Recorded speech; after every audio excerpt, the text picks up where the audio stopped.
I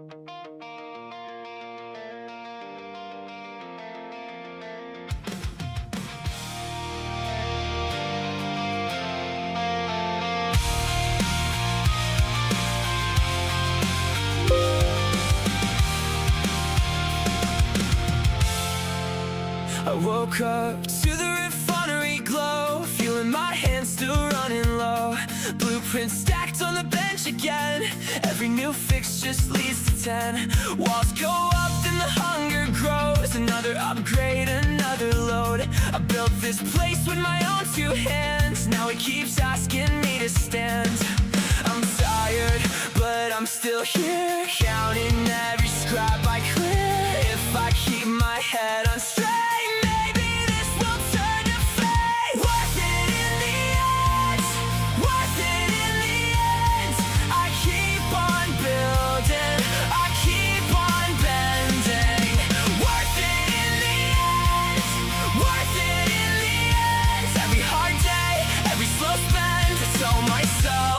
it's worth it in the end.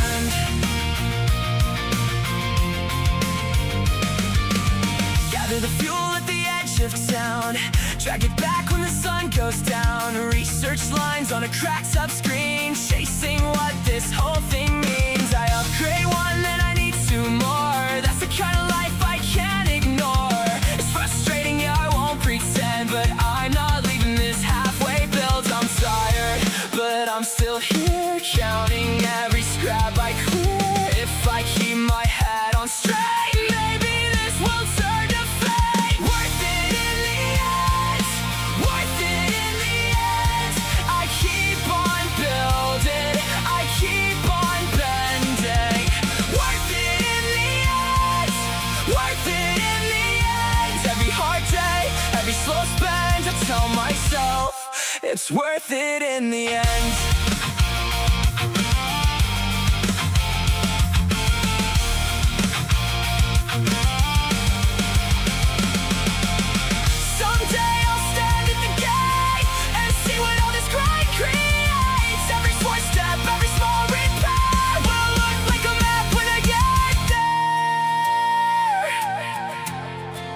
Worth it in the end. Ooh. Worth it in the end. I keep on building, I keep on bending. Worth it in the end, worth it in the end. I've come too far to just give in, so I keep on going, I keep believing.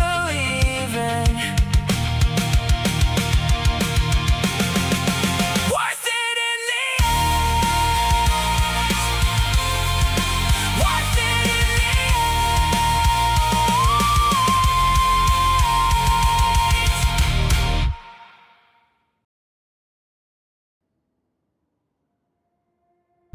All right, hello, welcome everybody to another week here of the Illuvium Arena House League. Week number 12, I believe we're at now.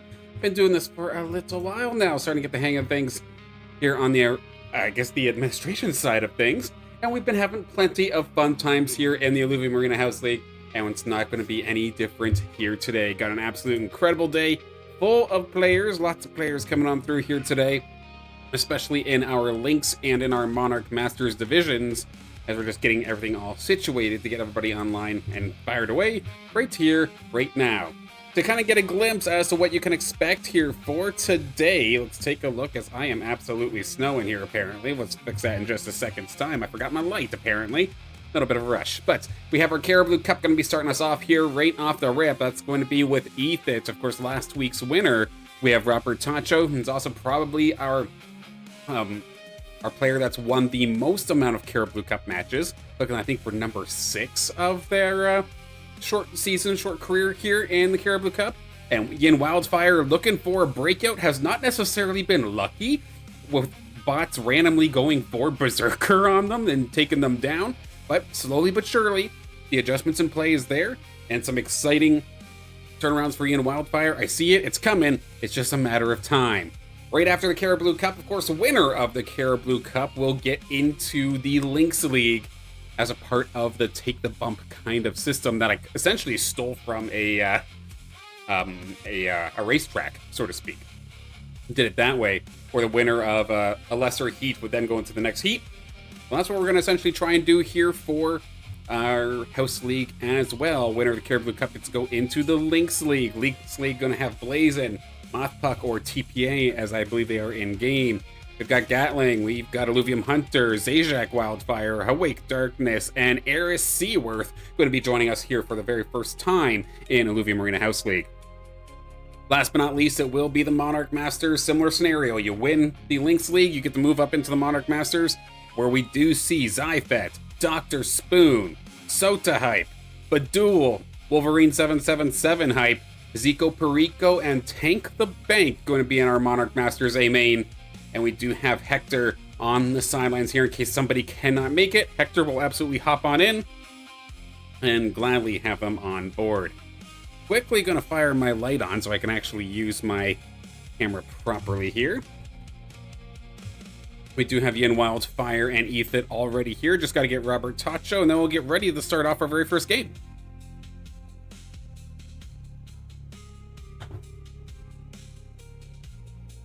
That's a little better now that I got the light on. I've just been absolutely see-through. You can tell I'm a little bit rushed here. Unfortunately, when it comes to House League, I have it timed out so that I can do these streams and do these House Leagues right as I'm coming home from picking the kids up from school. And some of those days are a little bit faster than others, so to speak. So I didn't necessarily give myself too much time to set up. So apologies for the scuff to start things off here, but there we go. Now it's a little bit better. Now, in regards to prizing, one thing to note as we get into this very first House League matchup, of course, we see here on the prizing on the right-hand side, this is what we've got going on as of right now. Of course, since the Wave 5 Illuvium BEYOND discs are no longer in sale, we cannot mint any more. Or, I say we as if I'm on staff, but I'm not. But in terms of the BEYOND discs themselves, it cannot be, or no new ones, rather, can be generated or minted, however you want to talk about it. So those can no longer be prizes here for the Illuvium Arena House League. However, it sounds like there is going to be a little bit of an adjustment in the amount of fuel given for future events. So keep that in mind. For the meantime, since that's still in the works, we are going to stick to the exact same setup that we did last week, where auto drone runs, of course, no longer hyper auto drone runs either. It's just the de facto variant. So we're going to be using that. You end up winning, say, Carablu Cup, for example. You're going to get 3 auto drone runs. And then there is also the community rescue, which I'll go over in just a moment. Yeah, so 3 for winning. Second gets you 2. Third gets you 1. Lynx League bumps up a little bit harder competition, higher prizes to boot, with 6 for winning, 4 for second, 2 for third. Then for the Monarch Masters, the big main event, you can walk away with 10 auto drone runs going your way, with second getting 8 and third getting 6. So it does benefit you to level up your, or continue to progress your account, keep pushing towards these bigger divisions, because yeah, the prizes that you can receive are just that much more the higher and harder it gets. In regards to the community rescue, that is a task that I kind of just self-assigned, so to speak, here, where part of it is in regards to the Carablu Cup, part of it is a little bit me maybe being a little bit crazy here. Of course, how you'd actually implement breeding, for example, into Illuvium, of course, any game that has an actual live marketplace of sorts, like in the Web3 space, I imagine it's rather difficult. But the way that I see it is if there's ever a scenario where the risk of alluvial extinction can happen, I want to have the community rescue to have at least 2 of every single alluvial, so if breeding does eventually get into the game, we can keep the species alive. But the main portion here for the community rescue as well is to help supply the Carablu Cup with alluvial prizes. My Carablus essentially have outgrown the starter deck system that I used to do, and they just need a few more things to get their account into probably Lynx League level, and that is where the community rescue comes on through. You're able to win through through the prizes, of course, you get 9 points. So like it goes by tier. A tier 0 or tier 1 is worth 1 point. A tier 5, for example, is worth 5, and then mix max in between. I look into your collection, see what you need, and you get new Illuvials that way on top of the auto drone runs. So that's what everybody's here to play for today. We are just waiting for Rubber Tacho. There they are, right as I was talking about them. They pop on through. So without further ado, are we ready to start our very first matchup? I think we are. I'm going to quickly double check the Discord. And I do have a message here for Hector. Hector, if you happen to be in here, I'm going to message you on Discord real quick as well.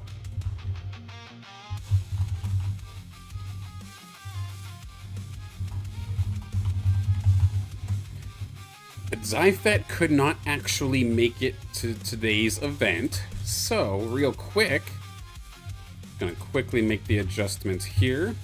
So if Zyfet cannot make it, Hector shall make it in here instead. There we go. So everybody who was on my wait list, things worked out for you. Sota getting in there, Hector getting in there, so that ended up working out. Zyfet, hopefully we get you again sometime soon. I know it's kind of tight in regards to work, I believe. But without further ado, let's get this Carablu Cup lobby going. We have our regular Carablus. Been in it for multiple weeks at this point here. And honestly, some of them are probably getting to that point where they're almost Lynx League ready. I know personally I see Ethan grinding on the ranked leaderboards very, very consistently. Leveling up a ton. Robert Tacho here and there as well. I don't see Yin Wildfire as often, but every once in a while I do. But Ethan, I know in particular, might very well be borderline Lynx League level.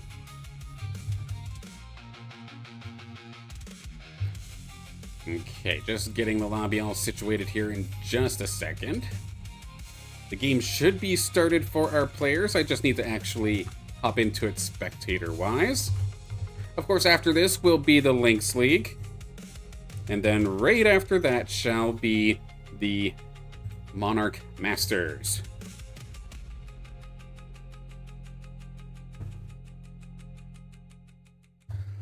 All right. Loading in now for our very first game of the day.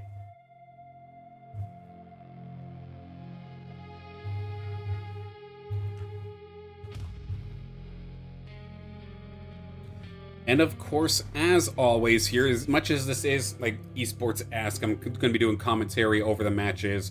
I do keep the chat here, so I'd love to see who everyone's rooting for, or any sort of comments in regards to the game or themselves, especially here in the Carablu Cup where there's not as many players. I do have more opportunities just to kind of warm up and converse with yous as the matches are happening. So we do keep yous in the bottom left-hand corner here. And of course, I hope everybody's having a fantastic day or night, regardless of what it happens to be. Let's get started here in our very first game of the day. And we have Yin Wildfire and Robert Tacho going at it right away here. All right, so Carablu Cup for week 12 of the Illuvium Arena House League. And we have Crystal Shores as our region this time, where you're going to get that free shop reroll every single time you fuse. Our players here for today, we see 2 of the 3 of them in this very close battle, actually, to start things off here. And it looks like it's going to be Robert Tacho going to be taking that one up against Yin Wildfire, which was a close battle, but Yin Wildfire going to end up losing just the 1 point of HP. Yeah, we have Robert Tacho, we've got Yin Wildfire, and then we've got Ethit, of course, last week's winner in the Carablu Cup. We are at round 4, so let's take a look and see what kind of weapons we've got cooking today. Of course, there has been no major or no balance patch period. So if you were watching in last week or the week before or something along those lines, you're probably still kind of aware of what's going on. Currently, Inferno with Arcanite and then Mystics are the 2 main ways to go. So I expect to see a lot of fire. And then I expect to see a handful of empath weapons potentially coming on through, specifically the empath weapon with the earth side of things. So that's going to be the Shadow Maul. That's what I expect to see a little bit more often for players that are going for the Mystic side of things. But there are alternative ways that you can be doing that as well. In regards to our main players here today, of course, we are filled with a couple of bots here as well before our main three competing in today's matchup. Ethit has probably arguably the best weapon in the game as this moment here with the Strike Boomerang, allowing you to go for both not just Inferno Arcanite, but you could potentially turn that into Inferno Behemoth, which can be very strong. Robert Tacho has the alternative weapon that can turn through with this one, because you're going to be having the Lava Gauntlet instead. This is the Scion variant of the fire weapons. It does make it that you have to keep a Rai on your field at all times, which can be a little bit annoying. It does kind of take up, or force you to take up a slot. And you can't go for the Behemoth variant of Inferno with the build in its current state. And then Yin Wildfire is going to be going for the water route with the Aqua Blaster. And considering both players are going for fire, that's not a bad idea, all things considered. Now, Ethit on an absolute tear to start things off here. I'm curious in regards to average levels. Where's all of my players currently standing as of this moment? Of course, average level here for Ethit seems to be 24. Average level for Robert Tacho seems to be about 18. In Wildfire average level, we are looking at about 14. So Ethit definitely in the driver's seat in regards to average level, but of course that does not take into consideration that doesn't necessarily give the full picture, so to speak here. Let's watch here with Yin Wildfire and Ethit. Ethan on an absolute tear to start things off here. Yin Wildfire, I do like they've got that Echoing Force Reactor trying to snowball the Monk here, but like I swear I say it week in, week out, but just having a solid Lynx to give yourself some early game pressure is a very, very good option here, like we're seeing here with Ethit. That thing was only like, what, level 34, 37 it looks like? Putting a bunch of your offensive augments onto a Lynx extremely early definitely allows for a ton of pressure. And then a more defensive style team, like we're seeing with Yin Wildfire as of this moment, is going to have a harder time dealing with the Lynx. But we do have a NPC round, so let's take a look and see how everybody's been playing in regards to the economic side of things. Where as it stands, Robert Tacho is the wealthiest of our three players, currently sitting at 55, so they've barely spent probably anything at all here in this game so far. Ethit right behind with 39, spending a little bit more, and actually Yin Wildfire as well at 45, so going to get that influx of credits right off the rip here. And as it stands right now for Yin Wildfire, I see a handful of those monkey Illuvials starting to flood the board a little bit. The fact that they have a water weapon as well is screaming mud to me. Granted, a little bit of an unconventional mud style, because you would be able to have the Scion side of things instead of what you would normally get is, like, say, the Sylphid Blade, the water fighter weapon. And you'd be able to pair that up with your Monk here, and then you would have Mud Berserker. But we'll see how it ends up going with the Scion side of things. Let's ride along here with Yin Wildfire as they go to try and take down one of the bots here. We do see a greater Gorilla actually coming on through. This thing's going to chunk like crazy thanks to that Omega power stat. It might be missing out a little bit in regards to its attack damage and attack speed, and especially its tankiness, but the Gorilla is already pretty naturally frail. So if it could find a couple of good Omegas, really get that Echoing Force Reactor snowballing, this thing could absolutely crit like a truck. Let's see here in a second, now that the entire gang's gone on into that Vermilia. The taunt's going to come on down just to annoy that Vermilia for a little bit. That is going to allow the back line alongside that Monk here to do some significant damage. Finish off that little Vermilia. Then how about for Robert Tacho? What are they cooking? As of the last couple of weeks, we've been seeing them have a more backline-centered team composition, relying a little bit heavier onto Scions, which can be a little bit tough to play. I mean, I am a little bit biased, of course, as a Scion/Invoker kind of main, but I like to see what they're working with right now. That's a very nice TNT to start things off, just missing attack speed. Honestly, not too bad in the slightest.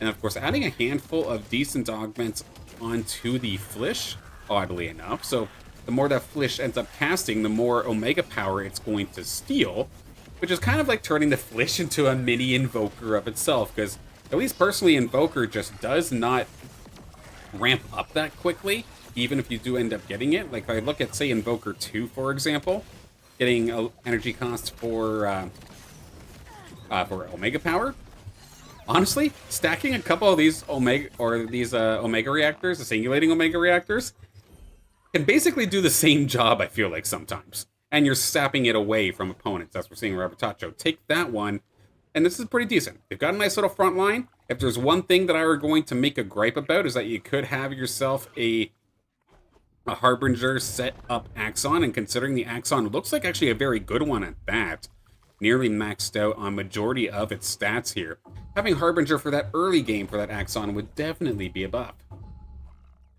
Now, if we took a look at Ethan, of course, last week's winner here in the Carablu Cup for the Illuvium Arena House League, and what do they've got cooking up right now? Well, they've got Arcanite, or they don't have Arcanite just yet, but the Ranger's trying to become one.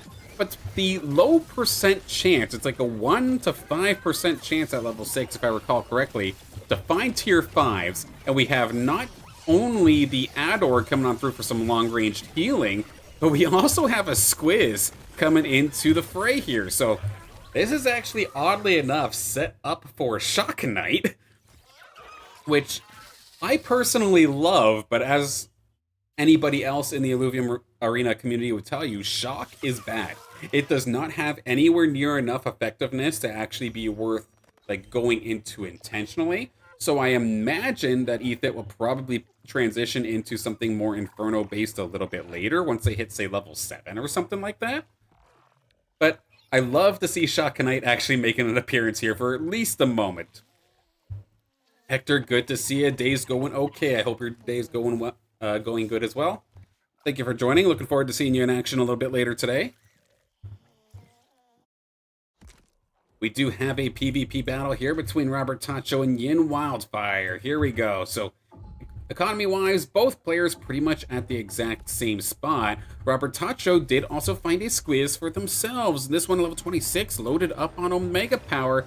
But of course, it is a frail little guy that Grilla would love to be able to jump them in just a moment's time. Let's see. Unfortunate positioning here for Yin. The Mammoth actually got stuck in between the Flood and the wall, so it's not going to have any effect as of this moment. In fact, it might very well just get trimmed down before it even has a chance to really start firing on through. Is it even going to be able to get an Scissorize off and fire off that Axon maybe into that group? It is going to end up coming on through, but that Mammoth will be short to fall after that. The TNT with one more good shot with that triple shot going to end up getting the kill there. Yin Wildfire, unfortunately, the positioning kind of biting them a little bit here between the Apon and the Ebb. Of course, the Ebb just straight up does not move whatsoever. Its main job is just the tank hits and fire off its Omega. It does not need to move ever. So gotta watch out for that poor little Mammoth. Otherwise, they'll continue to be stuck there. I imagine we'll see an adjustment in a little bit. We do have an NPC round, though, so we can take a look. Oddly enough, I've seen more squids in this game than I have in the last week or so of the arena. So, a nice little change of pace, so to speak, here in this one. Wake Darkness, Wolverine, both good to see you, or good to see you both. Looking forward to seeing you both, of course, on the arena battlefield here in a couple of minutes' time. Awake Darkness will see you next, and then Wolverine will see you in the Monarch Masters main event in a little bit.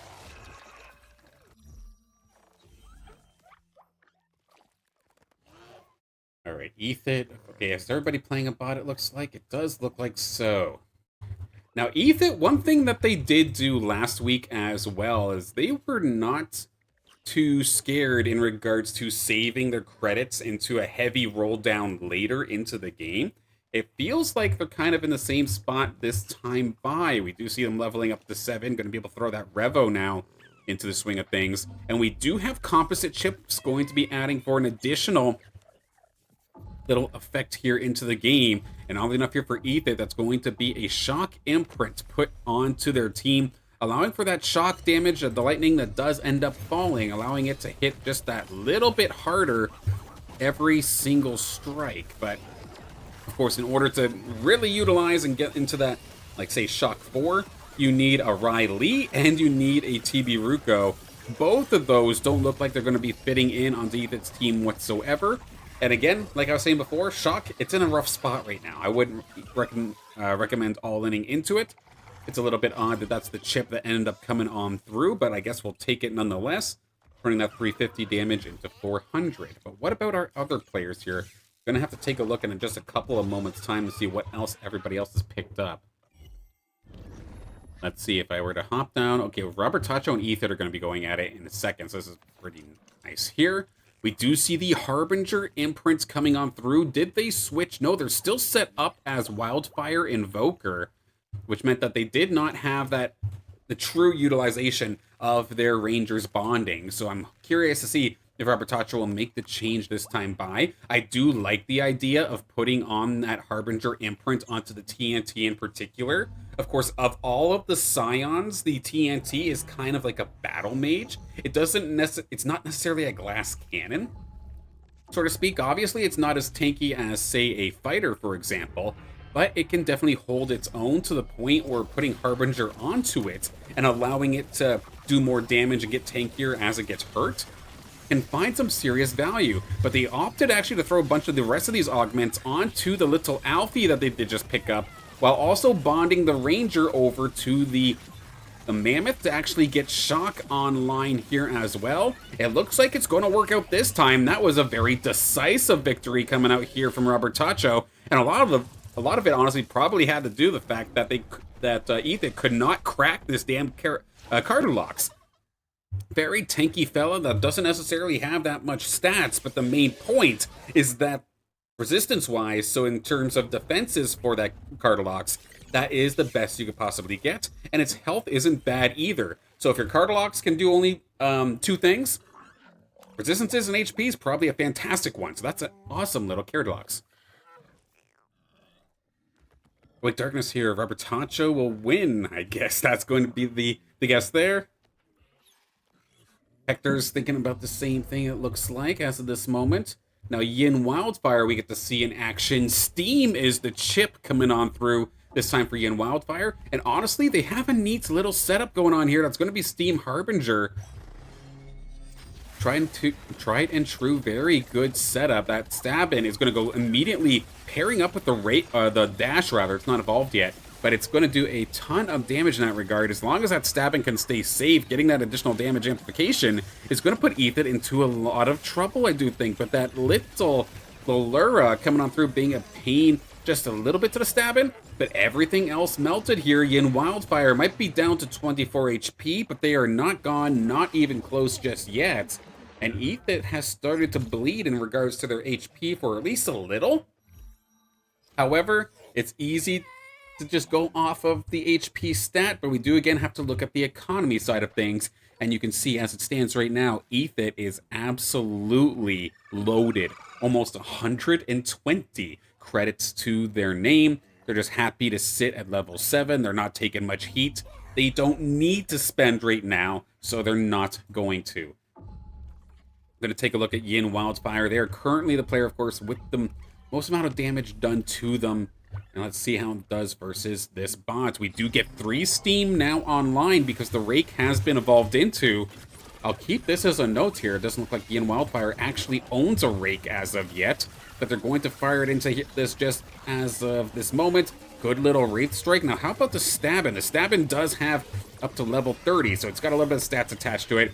Can maybe the Steam help keep it a little bit buffed up here? The big problem in terms of augments here to allow for this Stab-In to truly get max value would be the missing of a Phase Breaker. They very well might get away with it. We do see the Flood and the Alfie trying to hold the line alongside the Ranger, but the shot from the Verminio from this bot is actually going to be too much. While this Ranger might be getting buff after buff, they're also getting stunned one after another. They do get a little bit of a parting shot there, taking one more Illuvial down right as they're about to go down, but Yin is definitely in a bit of a rough spot here with 12 HP left to go. And that's, of course, the scary thing about Illuvium, whether it be our custom game here or whether you're trying to do this in the ranked mode. You can find the Illuvials that you want for your team, but if you didn't have the opportunity before in the overworld to go catch those Illuvials, or if you didn't have the opportunity or straight up can't afford to go into the Illuvidex and buy them, they might be fantastic Illuvials, but they're only going to be level 1. So there is so much stats then missing out in that regard, which is definitely a frustrating spot to have to be in. Because you could be playing exactly how you need to, but your levels of your Illuvials might just kind of cut you short. Robert Tacho going up, or Ethan rather, going up against one of the bots. Robert Tacho going up against a bot, so we'll ride along more here with Yin Wildfire. The Sin-Off, they did catch the Sin-Off, so there we go. A little bit of Omega power as well.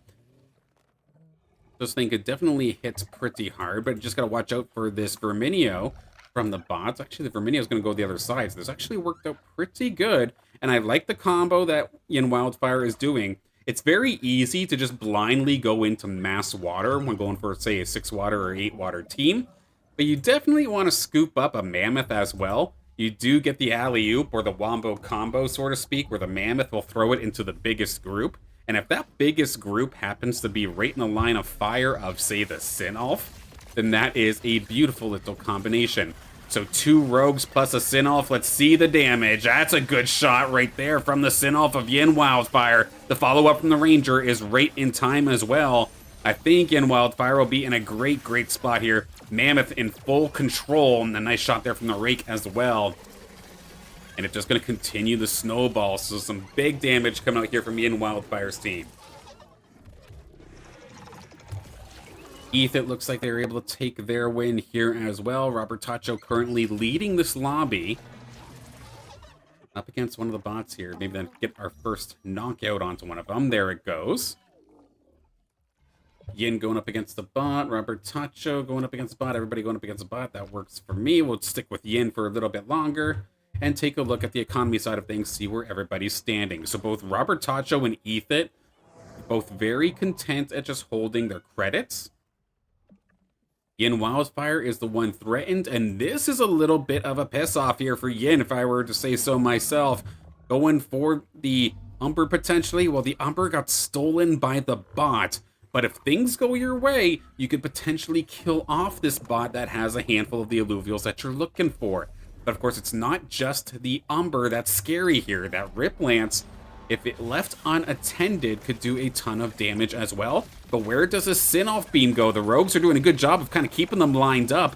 It's going to be the Goliath that's going to take the first major hit here. Can the Wraith Strikes from this Rake actually turn this around a little bit? Not 100%, and the Rip Lance is the exact unit that I was kind of worried about here in this situation. So the Stabbin's going to try its damnedest. The Ranger will fall, and Yin Wildfire will fall here. Went for the water steam-based team, but other bots ended up taking some of the units they were looking for, so they will fall out of here in 7th. But one thing to note when I'm talking about placements and prizing here in the Illuvium Arena House League, I'm only counting real players. Bots have no effect here. So Yin Wildfire will end up getting 3rd in regards to the pricing. We'll have the single auto drone run coming your way alongside some adopted Illuvials from the Silent House Community Rescue. Robert Tacho versus Ethan. Ethan did end up going for that Inferno Arcanite style. Strayed away from the shock a little bit, probably wise.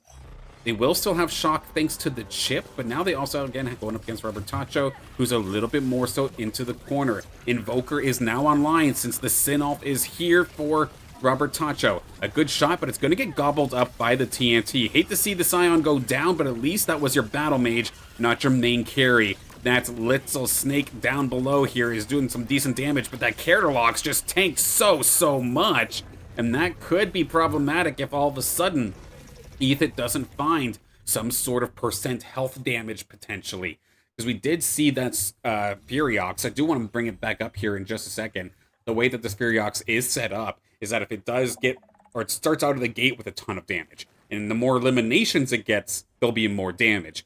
But there is no tank buster portion to this build right now here for the Furiox. The Piercing Force Reactor, one of the ones that look like it's a little arrow of sorts. where it does damage based off of the target's health. That is the best case scenario here when going up against that Carablu. Ethan went all the way up to level 10. We do see the Fernite actually come into play here as well. So screw it, just hit harder, hit faster, seems to be the play. But this bot, oddly enough, does have a Phosphorus, a nice hollowed out one at that. But it is going to get focused down, it is going to get absolutely exploded. Good setup here for Ethit. I was a little bit worried there when I saw that Phosphorus, I'm not going to lie, but just the raw DPS coming out here from this team from Ethit. And another thing that I'm just noticing here as well, how I was talking about max health damage, another way that you can get around that is by going for 6 fire. But by having 5, you don't end up actually getting that percent health damage. 6 fire could provide it for you. So whether it be through an augment or whether it be through 6 fire themselves, there is an option to potentially take down Robert Tacho. But is it in the cards? Will it happen this time by? This Railu as well, kind of hogging up a couple of these augments here as well. I'm curious as the decision for that one. Potentially Fernite for a little bit of extra consistent range damage might be a neat idea. But we'll have to see. This NPC round's coming on through. We are down to some heads up Illuvium to finish off our first match of the day. Our Carablu Cup match. Everybody's going to be maxed out on economy. But how do they wish to play it from there? Trying my best to keep tabs of both of the benches here. Again, that Carablu, that's public enemy number 1 here for a snowballing composition like we see here for Ethit. Robert Tacho, though, depending on the positioning of Ethit's team, could absolutely shred thanks to that Invoker set up Sinolf. Of course, if you're not careful as well, Matu is ready to line them up with the alley-oop of sorts. There is a lot of damage. The move onto the Ador to go all the way to the far side, is that enough to redirect the Sinolf directly to the left-hand side, or is it going through anyway? It will redirect it, but it goes directly through the Railu, who is holding 2 of those damage augments, so it's a lot of damage just off the board. Goliath's loaded there with its Omega, but it's been taunted. A big stun coming out here from that Mammoth. Shuts down a handful of Illuvials, including that Furiox. So the big carry is down. The Fernite's going to try its damnedest, and to be fair, it's doing a pretty good job here. The rest of these Illuvials sitting in the Inferno, but the Twist Wing was not there fast enough to actually interrupt the TNT. So while this Inferno is going to tick, there is going to be some low health bars. The moment that TNT fires off again, there it goes.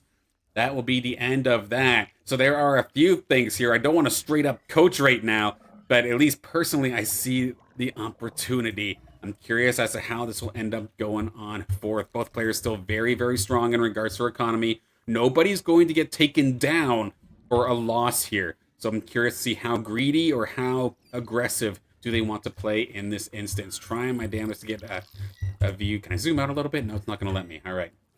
That's okay. Mammoth-wise, we are 1 away from the big Mammoth here for Robert Tacho. There they are. Hello, big guy.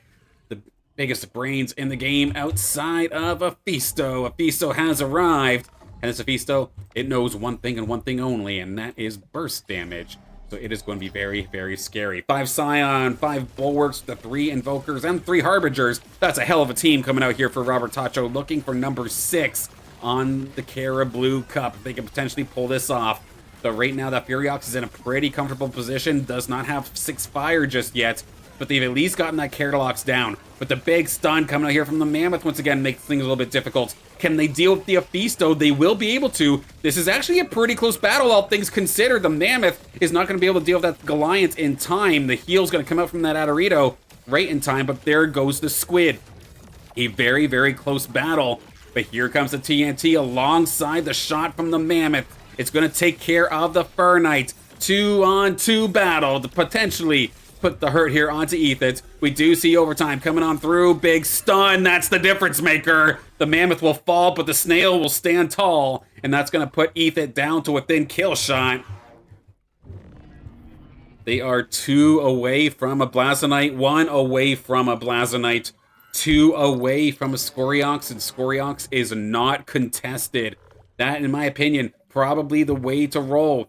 A little bit of extra HP onto that Furiox, and it very well Could have survived maybe a couple of those shots from the Mammoth. But the Blazonite is here, and it's a tanky fella at that. Max health, max resistances. Damn, that's a good Blazonite. Credits-wise, Ethan's still at 48. This could potentially be the entire game. Let's see how it goes here. Blazonite does not have any augments on top of them. Will that be a difference maker? Shots fired there from the Sinolf. Good on the Ranger to get out of dodge using one of those suits. The Lifebound Step, I believe. Just kind of launch yourself towards the front. But these Sinolfs, it's finding targets. Heck, even the Aphisto are finding the right targets exactly when they need to. And this one's looking quite decisive, in fact. Robertacho, you're looking for win number 6 here in the Carablu Cup? Well, you just found it. Congratulations there, Robertacho, on yet another victory here in the Illuvium Arena House League. What a game, what a game.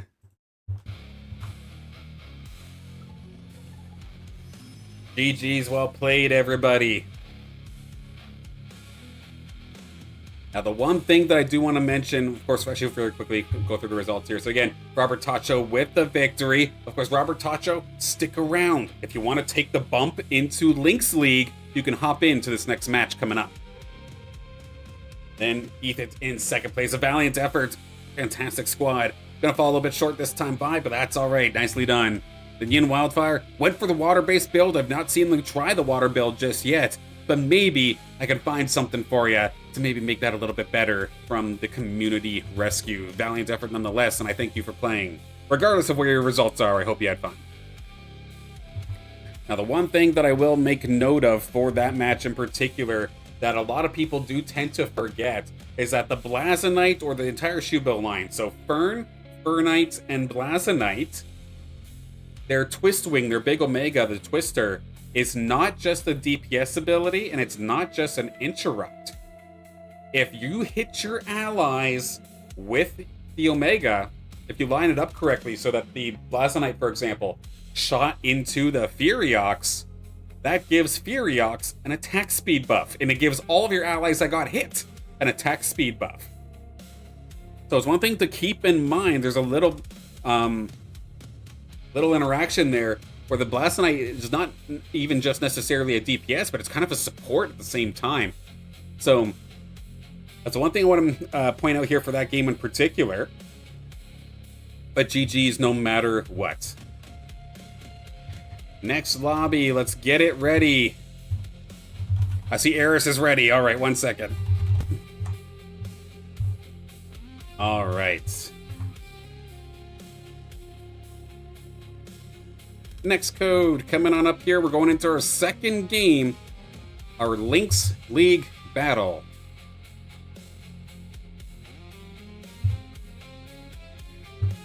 Loading it in right here, right now.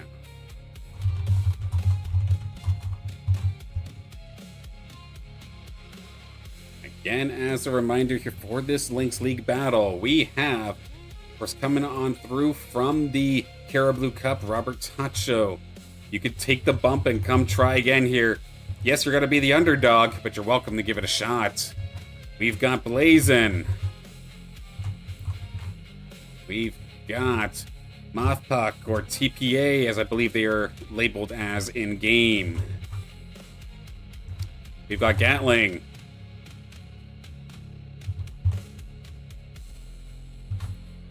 We've got Illuvium Hunter.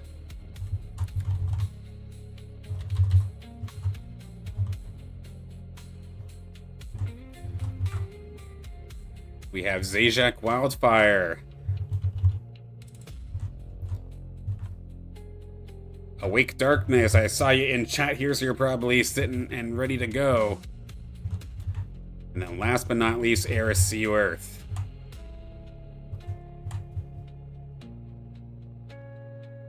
Alright, full lobby of 8 players on the way in just a moment's time.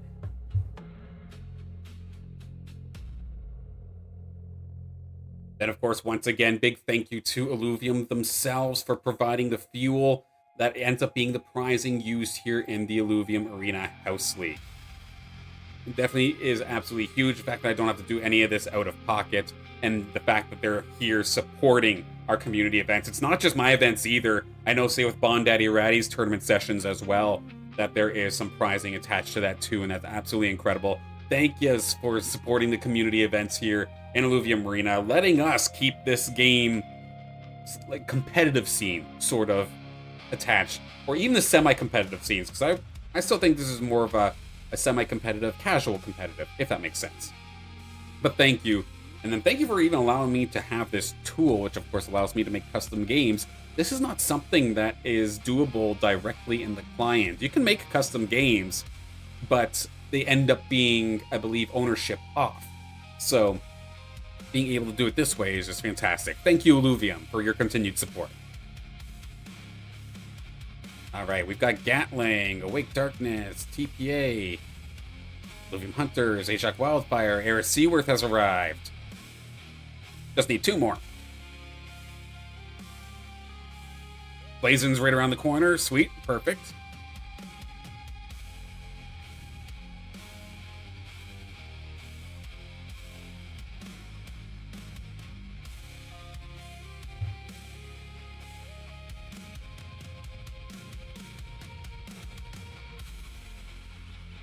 So it'd just be Blazon and then Robert Tacho. Again, if you want to take the bump, you are welcome to.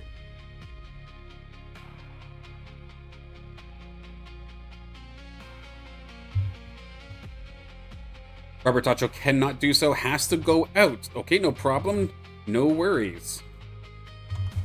So,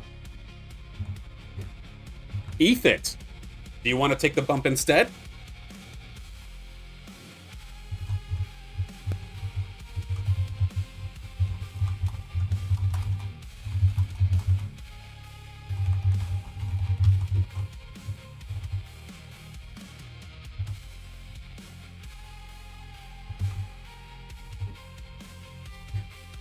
Throw that into the chat just so that you have the opportunity to see it.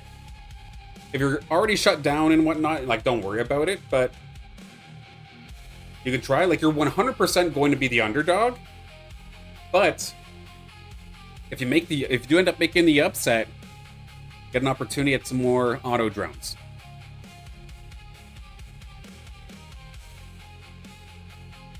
Yeah, because there's no waitlist players for the Lynx League, or there's no waitlist players, period, today, actually. So, I don't mind going down the list, so to speak, and having another Carablu come try and take the spot.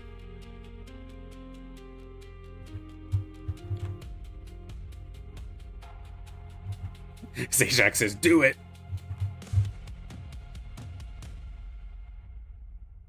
Okay, that worked out. I have everybody in lobby. Let's get started here with our Lynx League. Starting lobby, good luck, have fun, everybody.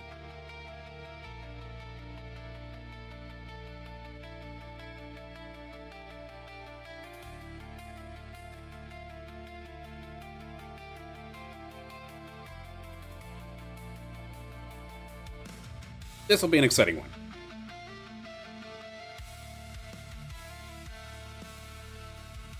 One little word of warning as well, just for the stream-wise. For whatever reason, I do see that I seem to be dropping a handful of frames today. So if you are experiencing lag spikes, I do apologize about that. Does seem like there is something affecting my lines here today. It's not your end, it's probably mine. I'm seeing about 1% of frames being dropped. So hopefully, just a little hiccup that we can quickly see subsided.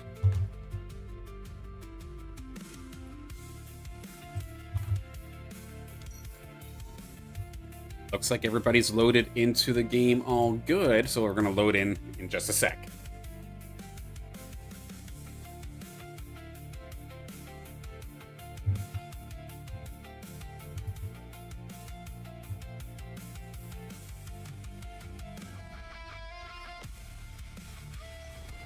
One thing that I found, just completely unrelated topic, I was digging around, of course, every summer I have a absolute craving to play an MMO.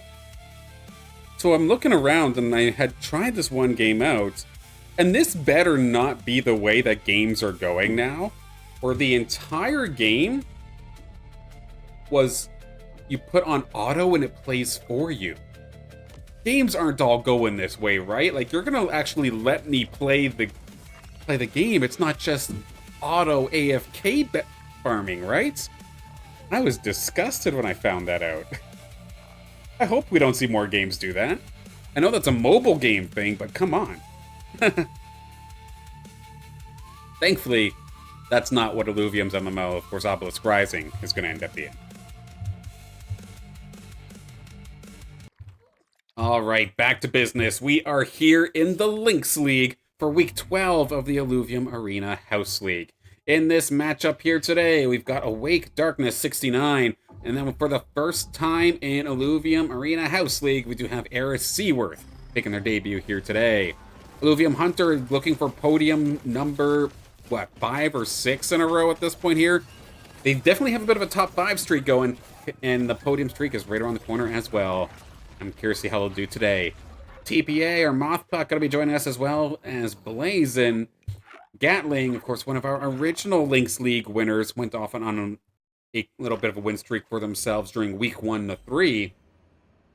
And then coming on through from the Carablu Cup, taking the bump is going to be Ethit, punching a little bit above their weight class. But let's see if they can make an upset. It would be really cool if they could, but they definitely know they're in a bit of an underdog scenario here in today's matchup. Weapons-wise, going into this one, let's take a look from the top. Blazin going to be picking up, contrary to the name, not going for fire in the slightest. We do see the Tempest Lance. That's going to be your air bulwark weapon. Eris Seaworth going for the Earthgraph Scepter. That's going to look for some Earth Scion styles to play. Zajac Wildfire, I mean, they've set themselves up for Wildfire. We do see the Flameborn staff come on through. Maybe some Inferno potentially here as well. TPA, that's the Shadow Maul. That's the mythic weapon, or the mystic weapon. Or I'm assuming it's going to be mystic, but the empath weapon coming on through. Ethit set up with rogues this time by. We do see the Quake Maulers coming on through. Illuvium Hunter set up with the Ember Buckler. Awake Darkness with the Ripple Flail for potentially some Toxic Aegis, maybe. And then Gatling rounding us up here with the Aqua Blaster. We see Yin Wildfire it was Yin Wildfire last game, take a shot at the heavy water steam-based style. Looking forward to seeing where this goes. Right off the rip, the most color I see on the Illuvial board happens to be purple, whether it be for Earth or whether it just be the plain background for the Lynxes. Of course, anybody who has the opportunity to doubling up on those Lynxes.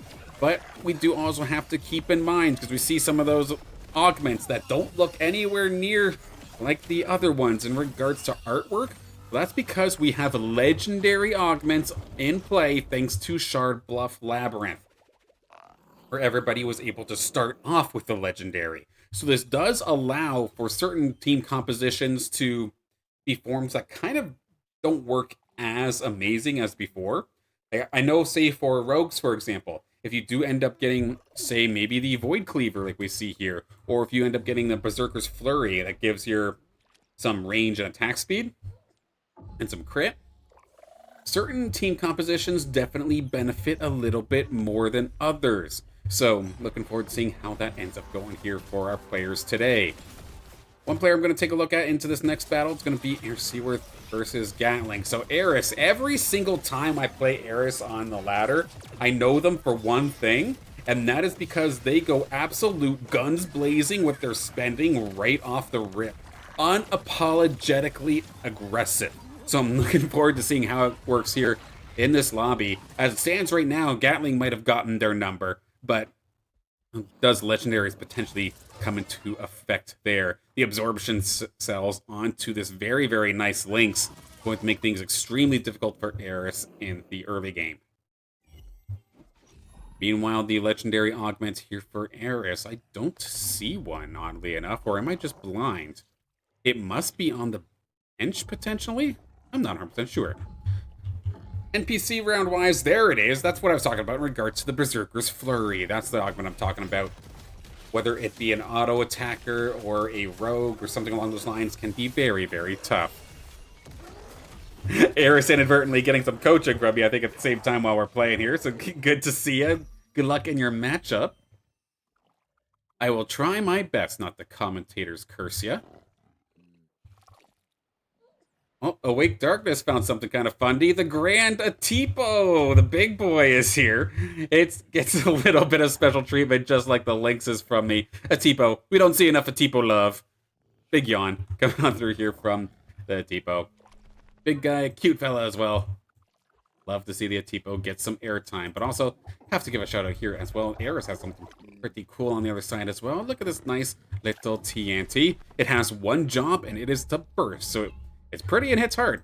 That works out nicely. Let's see how it goes. The Nimble Lynx coming on through to potentially give this Atipo and this backline a little bit of a hard time, but that is a level 1 Lynx, if I recall correctly. So it's not going to have the HP to really withstand the pressure from the other baby Lynxes that we see coming on through here from Awake Darkness. Backline's holding the line okay, but they've now gotten onto the TNT, and that's where things slowly but surely start to fall apart here, I think, here for Eris. So Awake Darkness is going to end up taking this one. Lots of low health bars, actually. One more TNT shot might have taken 1 or 2 down, but will end up falling for the time being. Let's take a look at our Carablu. How's our player Ethit looking so far into this one? Of course, went for more of a rogue-based style based off the weapon choice. We do see the Nimble Lynx coming on through. A rather nice Nimble Lynx at that. Loaded up with the Infinity Core, so a ton of Omega Power and crit chance as well. Which is perfect for the Nimble Lynx, considering it just wants to blow you up with its Omega as fast as possible. And take advantage, of course, that rogue buff that you're getting for a bunch of additional crit. Meanwhile, we have Blazin over on the right-hand side. We do see this Inner Limit Breaker. That turns this Monk here not just into a DPS unit, but an absolute beefcake as well. Going to be hard to deal with, but Ethit did go for Quick Dust, actually, and it's making it so that that Monk here is kind of stuck on a stalemate right in the right side, right near center field. So lots of shots finally getting put into that Monk here. They will fall, but the TNT coming on through here from Ethit as well. Big time damage. Going to be able to take the win onto Blazin for the time being. Illuvium Hunter, I've not gotten to check out and see what you're up to. Let's take a look and see. Another Nimble Lynx coming on through, and holy damage onto this Nimble Lynx. Trading out the crit side of things for the Void Cleaver, where your auto attacks chain to nearby enemies. While it may not necessarily be hitting for as hard, it's still hitting multiple things, which is definitely nice. And they have Inferno now online with a almost perfect Arctase coming on through here for Illuvium Hunter. That's a hell of a pickup. Some big damage into the corner here. I think that Lynx is doing a little bit more than expected. Alongside the Revo, it blows up that corner composition. Poor Gat gonna get absolutely smacked around here by the Lynx, by the Arctase, and heck, the Axolotls over here watching as well. Just keeping everybody in check. Big win here for Illuvium Hunter.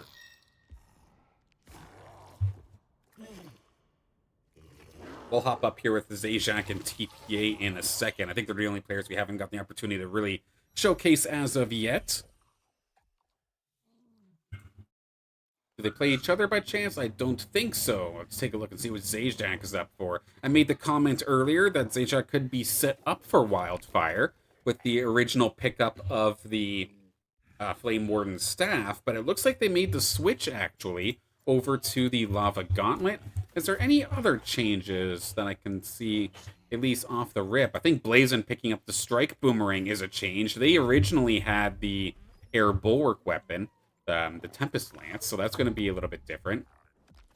But Zajac and Eris, they've both actually kind of got the same playstyle, not in regards to the team that they're using, but in regards to the fact that they've both blown the bank immediately trying to get this done. A very fast 7 Earth coming out here for Eris. This trying to be an absolute stonewall of a team. But we see the Railu coming on through alongside this Krunk, but the Railu actually walked out in front of the Krunk, so it's going to be taking all of the hits instead of the tank. Now it's just a matter of time before Eris' squad whittle down this Krunk and take it on down. And that, unfortunately, is a problem with having fast units, and depending on the positioning of the Krunk and of your DPS, things can definitely be thrown for a loop.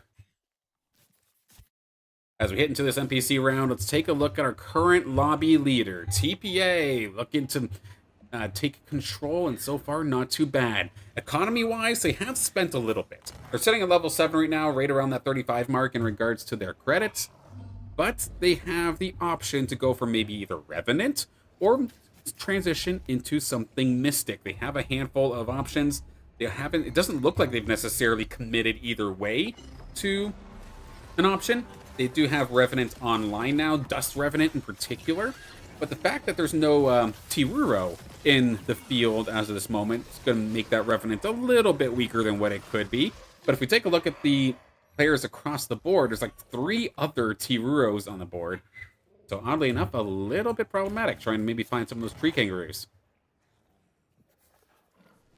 Air Seaworth now gets to go up against TPA, so we'll stick around here with this one, showcase TPA, or there for the first time here in this matchup. Economy-wise, Blazon's looking the best alongside Awake Darkness and Gat, both of them around that 70 mark, looking quite nice. Blazon picking up a flare now as well for a little bit of additional frontline pressure. But how about TPA versus Eris? This one, I think TPA might have a handle on it, but I don't want to undersell this Granite and full Earth style coming out here from Eris. Let's take a look. Of course, the Granite setup currently is not going to have much of an effect because it's just onto the back line. But once a Goliath gets involved, that could be a little bit irritating for teams going after this. The TPA looks like the Illuvials have some good control into this fight. They've been able to essentially take everything out one by one until they finally get to the squishy guts in the middle of this composition. So Eris will take the hit here, but TPA's definitely got something cooking in this one. Gonna jump on down to Illuvium Hunter versus Ethid. Again, Ethid coming on through from the Carablu Cup. Had a solid second place finisher. Good battle there with Robert Tacho. But in that first game, Ethid had a little bit of a fire based with a little bit of shock, a little bit of squishy, a little bit of everything. This one looks a little bit more aggressive in nature. We do currently have Dust Revenant also coming on through here. Part of my being dies a little bit each time I say Dust Revenant. If you remember maybe 2-3 patches ago, Dust Revenant literally turned your team off for 10 seconds. And it might have scarred me as a Scion player, I'm not going to lie. The Axon trying to tank everything here from Illuvium Hunter currently into the corner, but it's a very hard sell with all that Inferno and all that damage coming out here from Illuvium Hunter. They are going to end up getting swarmed on down. Ethid down to 30. How about Eris? They're going up against Blazon currently. Looks like Blazon's gotten that monkey up to Super Saiyan status. That thing is an exalted monkeyer now. So is that actually Mud coming out here for Blazon? I don't think so. No, it's just actually Berserker. So went all in onto the monkeyer. I'm curious to see how it ends up playing out versus TPA. As we keep an eye on everybody else's economy while this is going on through. Sure, TPA completely undefeated as of right now. However, they've spent pretty much the majority of their bank as of this moment. Only 14 left. So, while Blazon might be taking health hits, they still have the economy. Let's see how this goes. Monk here in the bottom right-hand corner alongside the Axon doing a solid job, but the Furiox that Blazon had did end up getting taken down pretty quickly. It's going to be a lot of effort or a lot of heavy lifting here for this Monk here to do, but it's getting stun locked alongside the Dust. TPA with a total control masterclass here with that Dust Revenant team.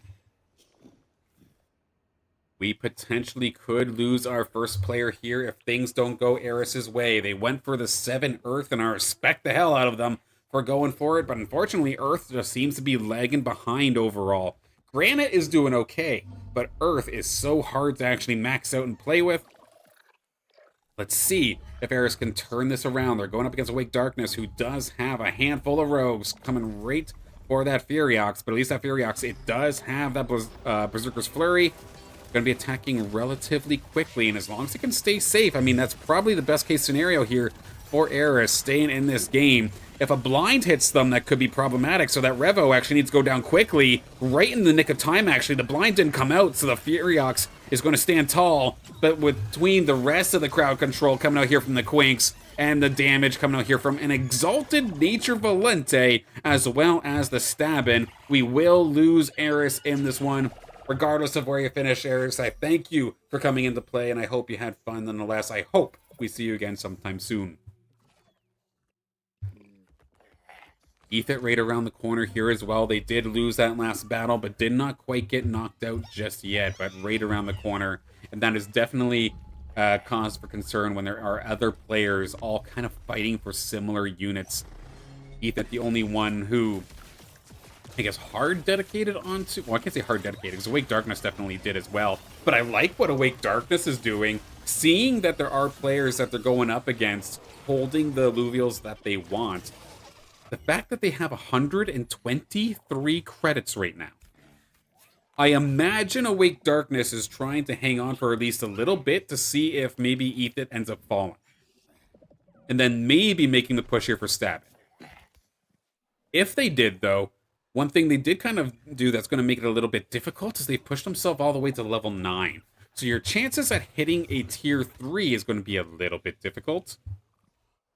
Oh, Earth was not to play. Oh no. Well, Eris, we do this every single week. Just a best of one every Friday at this time. So there'll absolutely be another opportunity. Again, thank you for joining this time by. I'm sorry to see that Earth didn't end up working out, but I respect the hell out of you for trying. That's a hard team to play right now, for sure. Now, Ethan's going up against the Ghost of Zajac Wildfire in this instance, and this is a more fire-based team, right? Yeah, 6 fire. So the classic 6 Fire Inferno coming on through.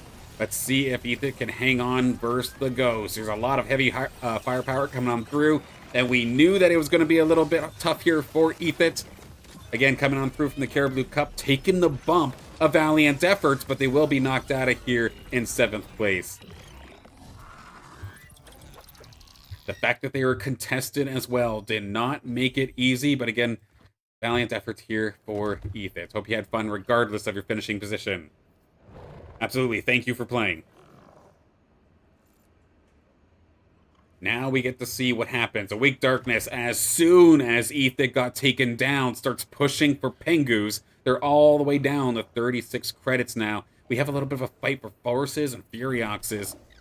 The bird and the worm, so to speak. Is that a used song? I think it might actually be. But we'll take a look at Blazon. They've spent basically everything they can, but they have to go up against the lobby leader. TPA still has not lost a round here in this one. And they have the level advantage onto Blazon this time by, so these fighters need to do some serious work to keep Blazon in this game. It's going to be a tough task, especially with there being so many air units onto this team here from TPA, and I don't see any true sight coming on through from the fighters of Blazon. The Berserkers are there, but they're also gone already.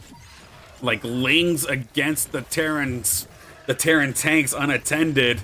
They have been completely swarmed down, circled and taken down. We will lose Blazon here in 6th place. Once again, a valiant effort. I hope you had fun no matter where you finished. So Blazon, good to see you. Thank you for playing.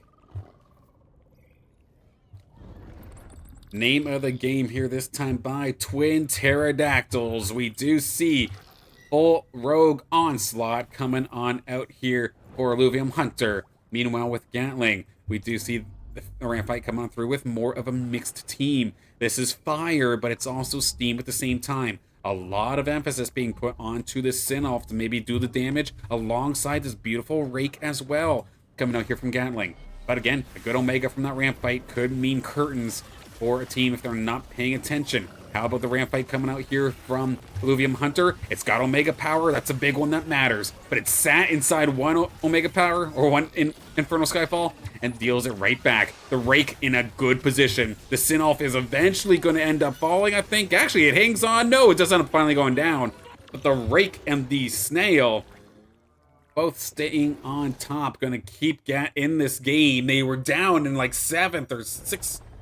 Between 5 and 7th. I don't want to say the meme, so it was very, very close. But Gatling now showing up in 2nd place.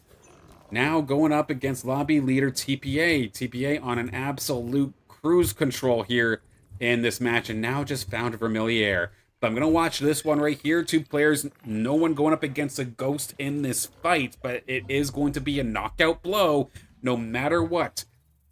Illuvium Hunter, of course, trying to keep that podium streak alive here in the Illuvium Arena House League. Zajac looking for, I believe, their first podium. So they're both right around the corner. Same thing here with Awake Darkness as well.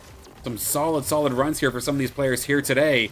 Who ends up taking it this time by? Illuvium Hunter again, 6 fire with Inferno up against the bunkered up composition here for Zajac, and wow, big damage right around the corner here for Zajac Wildfire. That will be the killing blow onto Illuvium Hunter, and then Awake Darkness wins their match, or wins their battle as well. And Gatling was not able to take care of TPA. Nobody, I feel like, can deal with TPA right now. But again, Illuvium Hunter, valiant efforts. I hope you had fun regardless of where you finished. Always a pleasure watching it here on the battlefield. And everybody's broke. This NPC round could not have come at a better time here for our players today. Multiple players in the single digits. And when the podium, when the prizing is right there, it's a tense spot to be in for all of our remaining Lynxes. If this was a ranked game, everybody's getting positive-sided points. But for the Illuvials, third is where the prizing starts. And Awake Darkness gets the Vanguard combo. That's going to be the Malura, the slash-in, coming in right at the right opportune time. Malura, it might be a little bit lackluster in regards to stats, but its main job, just be a nuisance, be a big body. That is going to be the goal here, going up against TPA. But this Vermilier, oh my god, this thing is an absolute legend. Beautiful Vermilier coming on through here. Note to self, TPA, you might be getting graduated into the Monarch Masters going into next week. We'll have to see as this next battle in hands here for Awake Darkness. Can they potentially turn this around? Steam Vanguard is the play.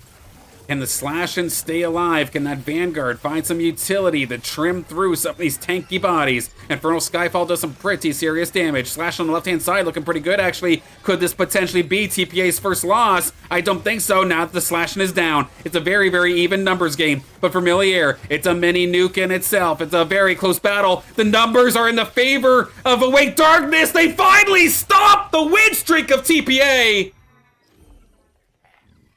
And we do end up losing Gatling here as well in 4th place, but the upset victory here of Awake Darkness taking down TPA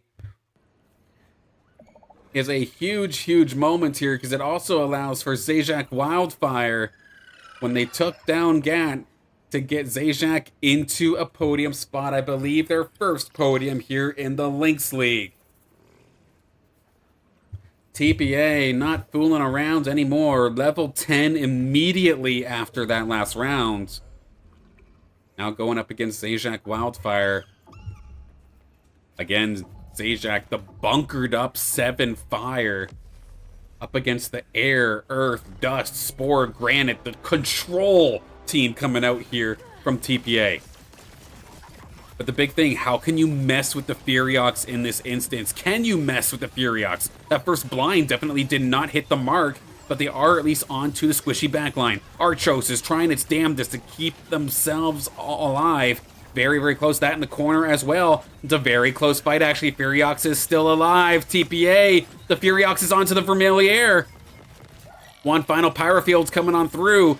And now it's a 2-on-1. The Furiox is trying its damnedest, but it's going to just barely run out of gas. Zajac Wildfire going to fall in 3rd, but an incredible effort to get all the way into the podium in a prize-paying position. Congratulations, Zajac Wildfire. Well played.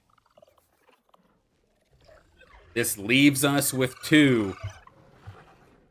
As the Grand Atipo watches its rogue buddies try to deal with this just mixed controlled squad from TPA. Everybody's blown everything, because if Awake Darkness goes down, that is game. This has turned into Granite Revenant coming on through here for TPA. The Rogues in the back line, where is the slash-in? It's still on the left-hand side. The Vermilier has its number. It's doing a ton of damage, but that Penguin is not in a good spot to maybe get some sort of Omnivamp going. Nope, it will end up falling. And with all the big damage dealers falling, Malura is going to be last to stand. Awake Darkness made the upset to get this far, but that is far enough here. Mothpuck, or TPA, going to be your winner here of Week 12 of the Illuvium Arena Lynx League. Congratulations. What a game, what a game. Let's take again a look at these results. TPA or Mothbuck going to be our winner here, pushing all the way to level 10 with a Spore-centric, control-based team with a mixture of granite and dust. However they saw fit for the team comp, they were flexible about it, and it was really interesting and going to get them the win. Awake Darkness, they faked me out. I saw the Ripple Flail, I thought Toxic Aegis, but nope, that's a rogue build in disguise. That ended up being Steam Vanguard. A valiant effort's going to go all the way up to second. Zajac Wildfire making that big-time fire team, but a corner-based fire team, which isn't as common compared to just straight-up fire, kind of like a spread-out style. An interesting style. Going to get all the way into the bronze medal spot here with the third-place finish. Gatling, Illuvium Hunter, both fantastic runs as well. Everybody fantastic runs, all things considered. Gatling fourth, Illuvium Hunter in fifth, Blazin in sixth, Ethan from the Carablu Cup going to be getting seventh, and RC with their first time here. The Earth Squad got kind of chunked this time by, but we'll see what happens next time. Regardless of where you finished, I hope you had a fun time. And of course, TPA or Mothbuck. If you have time and want to take the bump into Monarch Masters, you are allowed to do so. And as Zajac has pointed out here in the chat as well, their first podium finish here in the Illuvium Arena House League, here in the Lynx League. Congratulations, Zajac. That was an awesome one. All right. That was a hell of a game.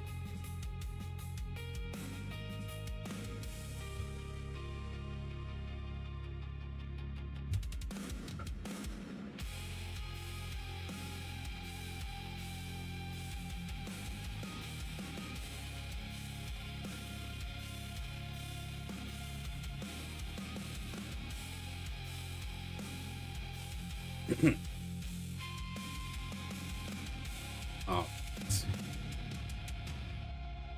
Next lobby code for the Monarch Masters, the main event of sorts.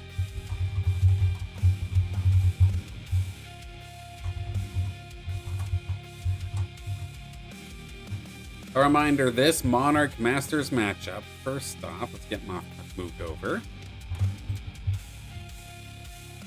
Apologies as well if I'm mispronouncing your name. I tried my damnedest. I looked up pronunciation guides, and they were all telling me a bunch of different things. So I do apologize if I'm mispronouncing your name there. All right, so in this one, we have Dr. Spoon. We have Sota Hype. We've got Hector. Badul. Wolverine 777 Hype. Zico Perico, who just showed up in chat. Good to see you. Good luck in your match here, Zico Perico. Hope you're having a fantastic day. Tank the Bank. And then, of course, Mothbuck. If you would like to take the bump, the option is yours. If you do not want to, I do see Bondaddy Ratty showed up as a fill-in if need be.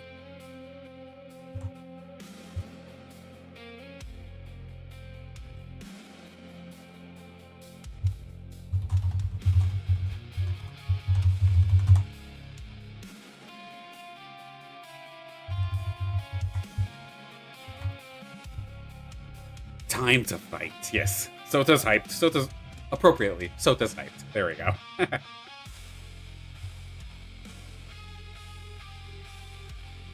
And of course, for those that may be new here, these House League matches, they happen every single Friday. It's a nice quick best of one, and of course, Illuvium has come in huge, sending fuel to fuel auto drone runs. This way, in a lot of games nowadays, like you'll see, usually there's some sort of way to build your collection through the game itself. But unfortunately, in Illuvium Arena, that's just not where it is right now. So the only way that you can, I guess, in theory, free to play, compete your way into winning Illuvials is here through the Illuvium Arena House League. So we do this every single Friday, same time, 3:30 Eastern or 7:30 p.m. UTC. I cast everything, and we just have a fantastic time watching everybody level up and competing for these awesome Illuvial prizes. There is no, like, specifically, like, say, money on the line per se. We don't have, like, the full-on, like, super competitive esports experience, but this is like a perfect gateway, a perfect entry-level semi-competitive sort of event. Get used to how a full lobby feels. There's a lot of times in ranked play too, you might only be going up against, say, 3 or 4 other real players in the current state of the game. So with that, this makes for, like, the closest thing that you're going to get to a tournament experience without it being an official tournament experience. Outside of, as well, other community events, because I do also want to give a shout out to Bondaddy Ratty, who's been hosting their own esports-centric style tournaments as well. I believe you need some sort of ticket on their website. I believe it's some sort of NFT purchase that acts like a ticket, similar to how the Lamborghini ticket or the Lamborghini battle board was your ticket into the Motorverse Cup. Bondaddy Ratty has something for their tournament as well. That is well underway as well. I think we have a grand final for that coming up in, what, a week's time? Yeah, about a week's time. So shout out to Ratty there, Ratty Data again, their website for all of that.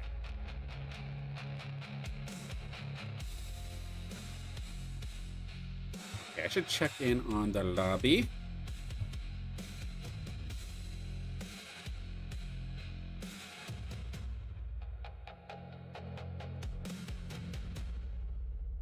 Okay. So we do have, at least in the Discord, Doc said they're on the way. Mothpuck is in here, so they're going to take the bump. There we go.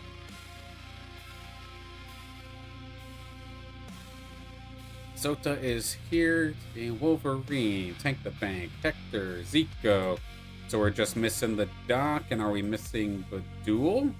Doc and Badul. Birdie and Zexia, good to see you. I hope you're having fantastic days. Alright, the doctor is in. We just need Badul. I'm going to quickly ping them here in the Discord.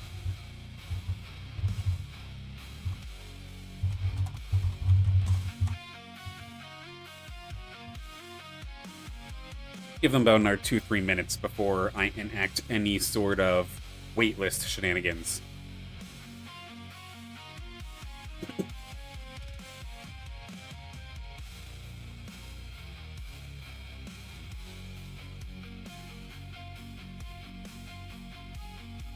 But it's been a fun one. Another fun house league. Game's getting any easier without me here. I mean, get in here next time you have the opportunity. I don't know if the time slot's just not lining up. We'll gladly have you back in here. There's Dr. Spoon in stream here as well. Good to see you. Good luck in your match, Doc. Hope all goes well.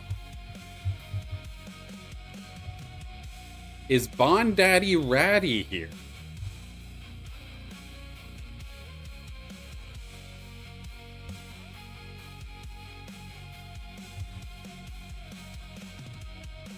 Because if Bondaddy Ratty is here, could potentially get you in based off waitlist.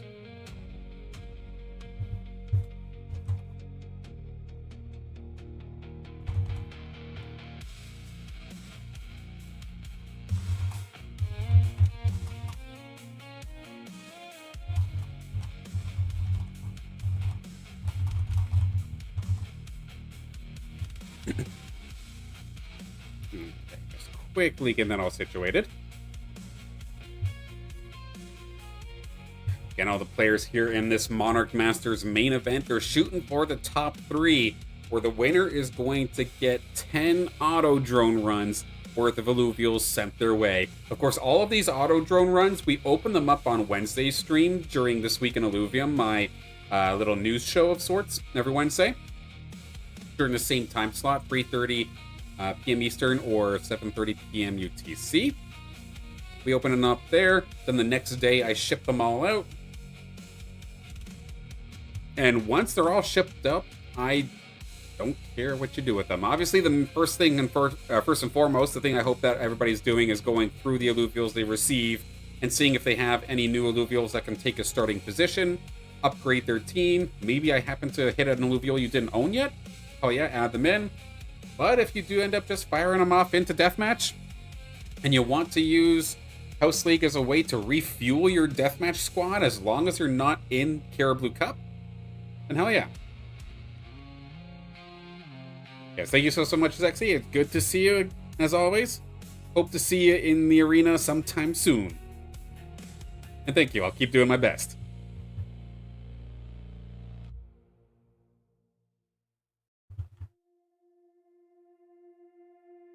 Okay, I've got 7 out of 8 still, and Bon Daddy Ratty is also not here, it would seem.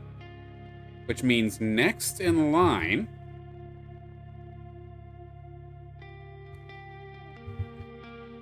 I'm just going to give it one quick second before I get anybody's hopes up. 1 second.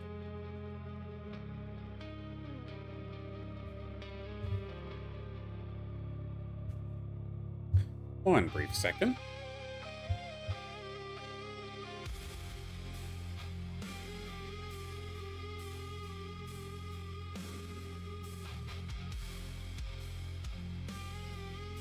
Because I would like to fill this lobby.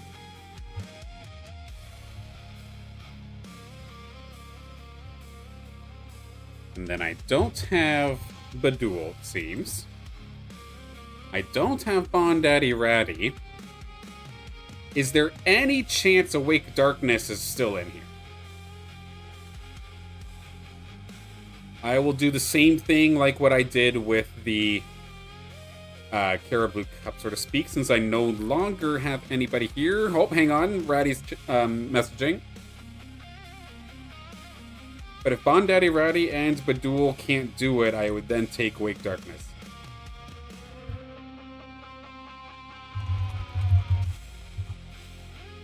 Bon Daddy Ratty has left, so nope, they're not available.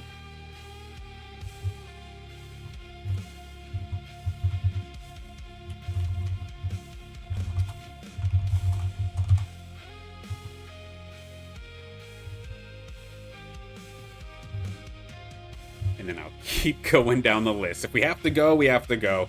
But Awake Darkness says, I will join. Okay, Awake Darkness. You will then take the spot then. Badul, unfortunately, does not seem to be available. And then Bon Daddy Ratty, who was on the wait list, is not available. So yes, Awake Darkness 69, come on through. You can come on in. Again, you're going to be at a massive underdog, but I feel like it's nothing that you haven't already experienced on the ranked ladder. So we'll see what happens. Once Awake Darkness is in, we will go.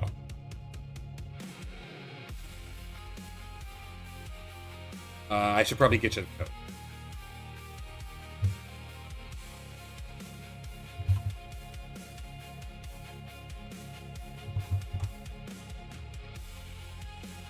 Oh, thank you guys.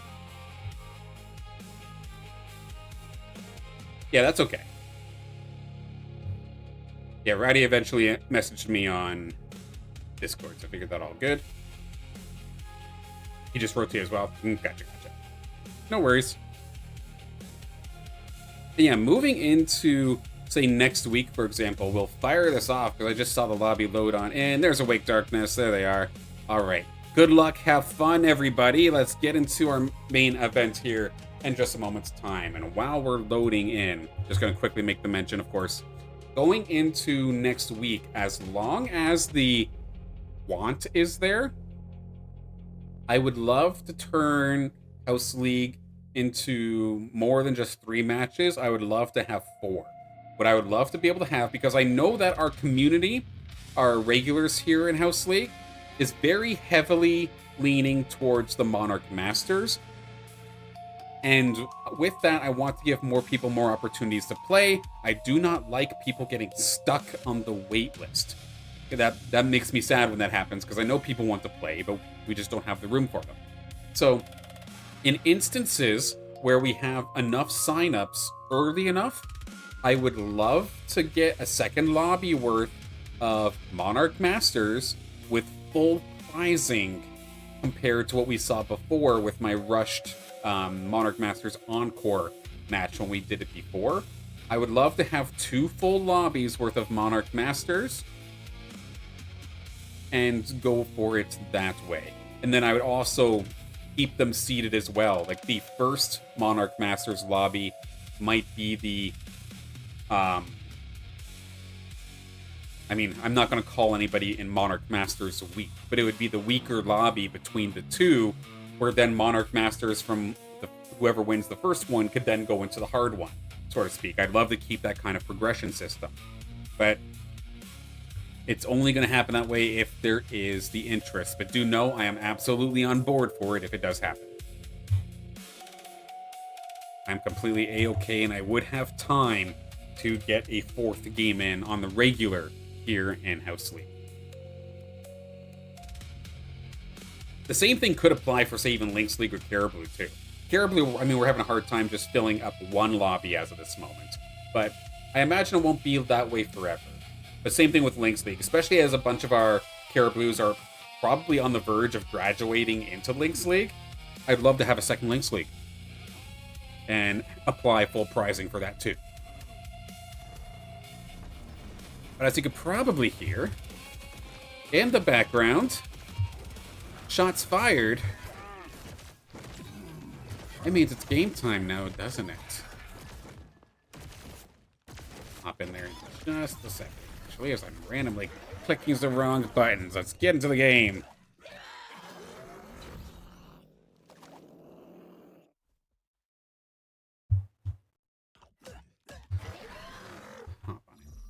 Second, bear with me.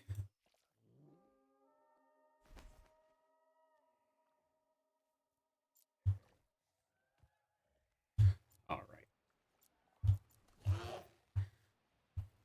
The last game of the day, the main event, so to speak, here in our Illuvium Arena House League, the Monarch Masters. Our top level players coming on through for an absolute incredible battle. Loaded up, 8 players ready to rock.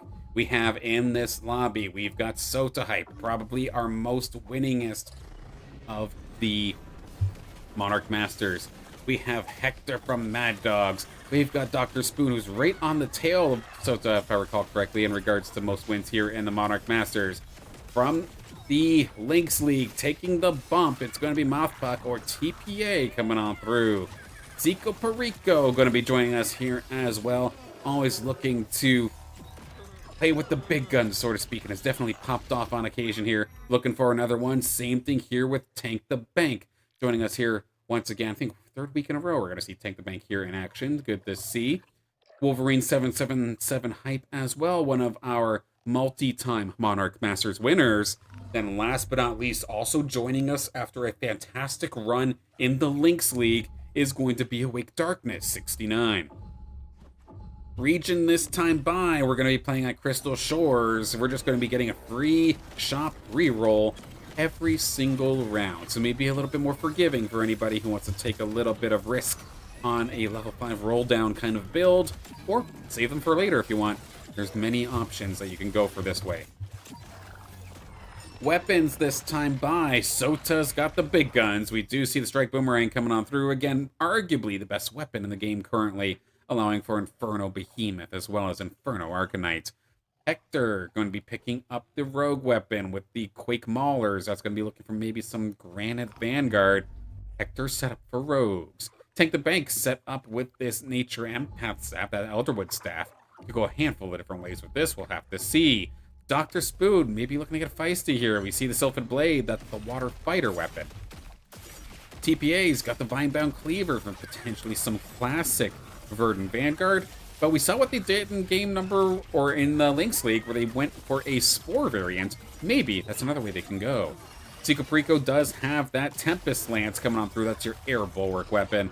Then last but not least, oh, actually I saw 2 Verdant Cleavers, and the Vinebound Cleavers, and I got lost. Wolverine also going to be picking up the Vinebound Cleaver. So we have 3 players looking for rogues, at least that are obvious. That's kind of scary.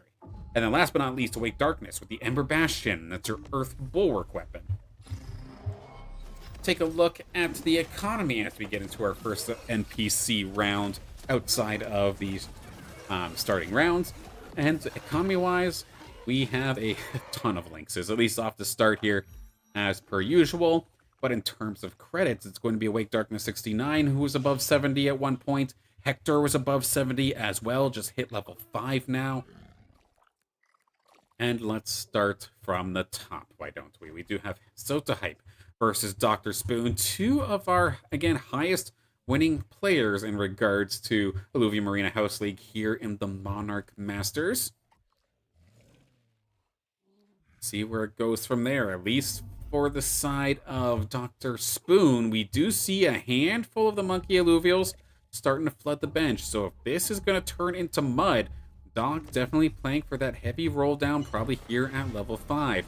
Meanwhile, Sota going for that Inferno Arcanite, but for the time being, just completely content with the double Lynxes alongside the little Riptor and Doka to just bring all of the firepower. And it looks like alongside of having the level advantage, it was also able to just kind of swarm down Dr. Spoon for the time being. And this is kind of what happens when you play Mud, right? You're going to take a beating really badly early. But if you hit the fully evolved version of every single one of those Monkey Illuvials, you can absolutely rebound and crush. But that is very hard. Zico Perico, let's roll with them and Wolverine. Obligatory Atipo check. We do have the Grand Atipo coming in here again, this time the air variant. Awake Darkness picking up one of my favorites. Wolverine, again, we do see going for some rogues. Nearly at 7 rogue already. Just missing one more. Needs to be able to level up, of course, in order to get there. But on the other side here for Zico Perico. Zico Perico not afraid to play some sort of cornered-esque kind of style. Not afraid to whip out the Scions even if they want to. A lot of emphasis being put onto this Cuculus, actually, to start things off. We do not normally see Cuculus come on through and carry form. A valiant effort from the bird, but it's not going to be able to pull through this time. Between the level disadvantage, if I do recall, and the just pure swarming that came on through alongside the Stoic Lynx, holding the line very, very well. With the rogue chip too, so Elthing just jumped directly into the middle of everybody. Zico Perico going to take the hit. Okay, we do have the Beagle Fleesh coming on in here as well from Awake Darkness 69. So that is the Grand Atipo and the Grand Fleesh apparently coming on through to play. Interesting little setup as we now see Awake Darkness going up against Tank the Bank. What has Tank been up to? We currently see the setup for potentially Wildfire Enchanter. So the Wildfire is not going to be online, at least as of yet, but the Enchanter will be. All of the augments right now for Tank the Bank have been tanky in nature, appropriately enough. That overflowing impact reactor going to keep that Scarabok nice and safe as the Arctase dives on through with that Pyro Field on top of the tank line. So that did a good chunk of just damage over time. Atipo not going to get its cast off in time, so the shield is not going to be there. Leash with some decent damage, but look at the numbers game coming on through here from Tank the Bank. They held on tight and did a ton of damage at that. Lots of low health bars, so Awake Darkness nearly had a few down, but could not quite finish the job.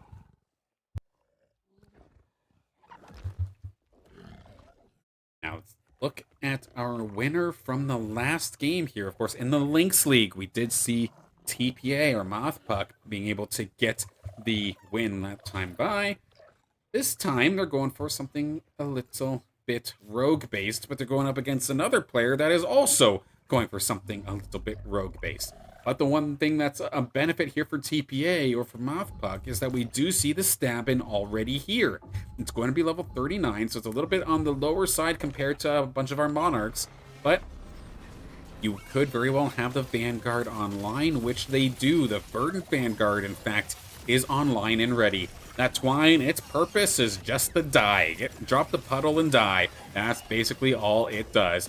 A good start here from Othbug, actually. The stabbing took a decent chunk of damage, but then was able to survive at that halfway point, while the rest of the rogues just absolutely crushed on through, even with the level disadvantage. That looked really good here for TPA, considering I believe they as well have a credit advantage, if I recall correctly. Believe, oh no, Wolverine still did. Wolverine still has 70, and I guess that's the difference between rolling down first and not doing so, because Wolverine still has a bunch of health and a bunch of credits still, but Nothpuck does have the stabbing, which is of course a very critical unit in these rogue battles.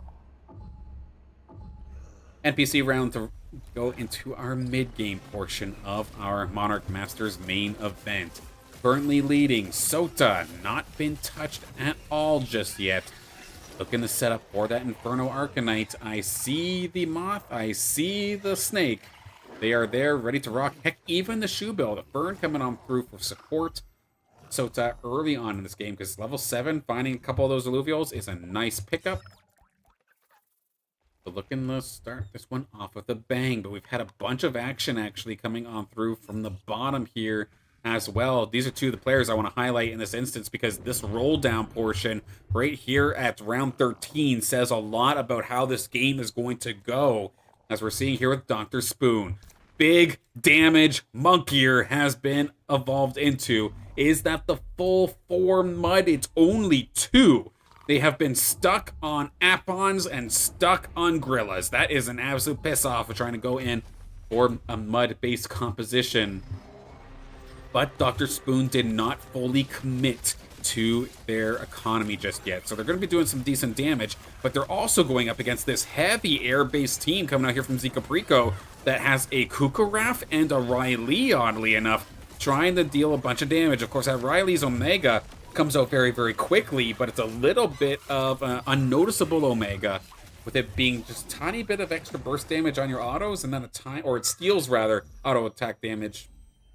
Steals damage from the opponent and heals you just a little bit. So it comes out fast, so you attack faster, but was not able to kind of clutch on through.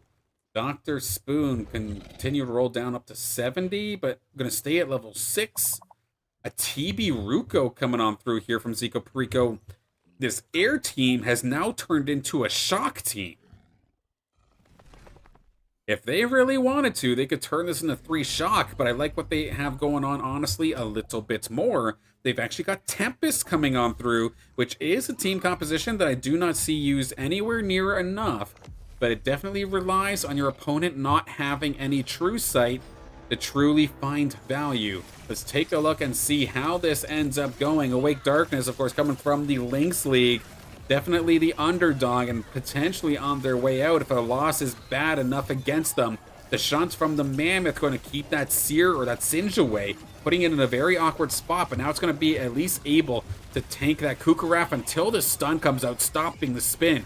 But Awake Darkness has been able to hold the line around there nicely. The Archelian fully evolved here, coming on through. Pretty tanky fella at that.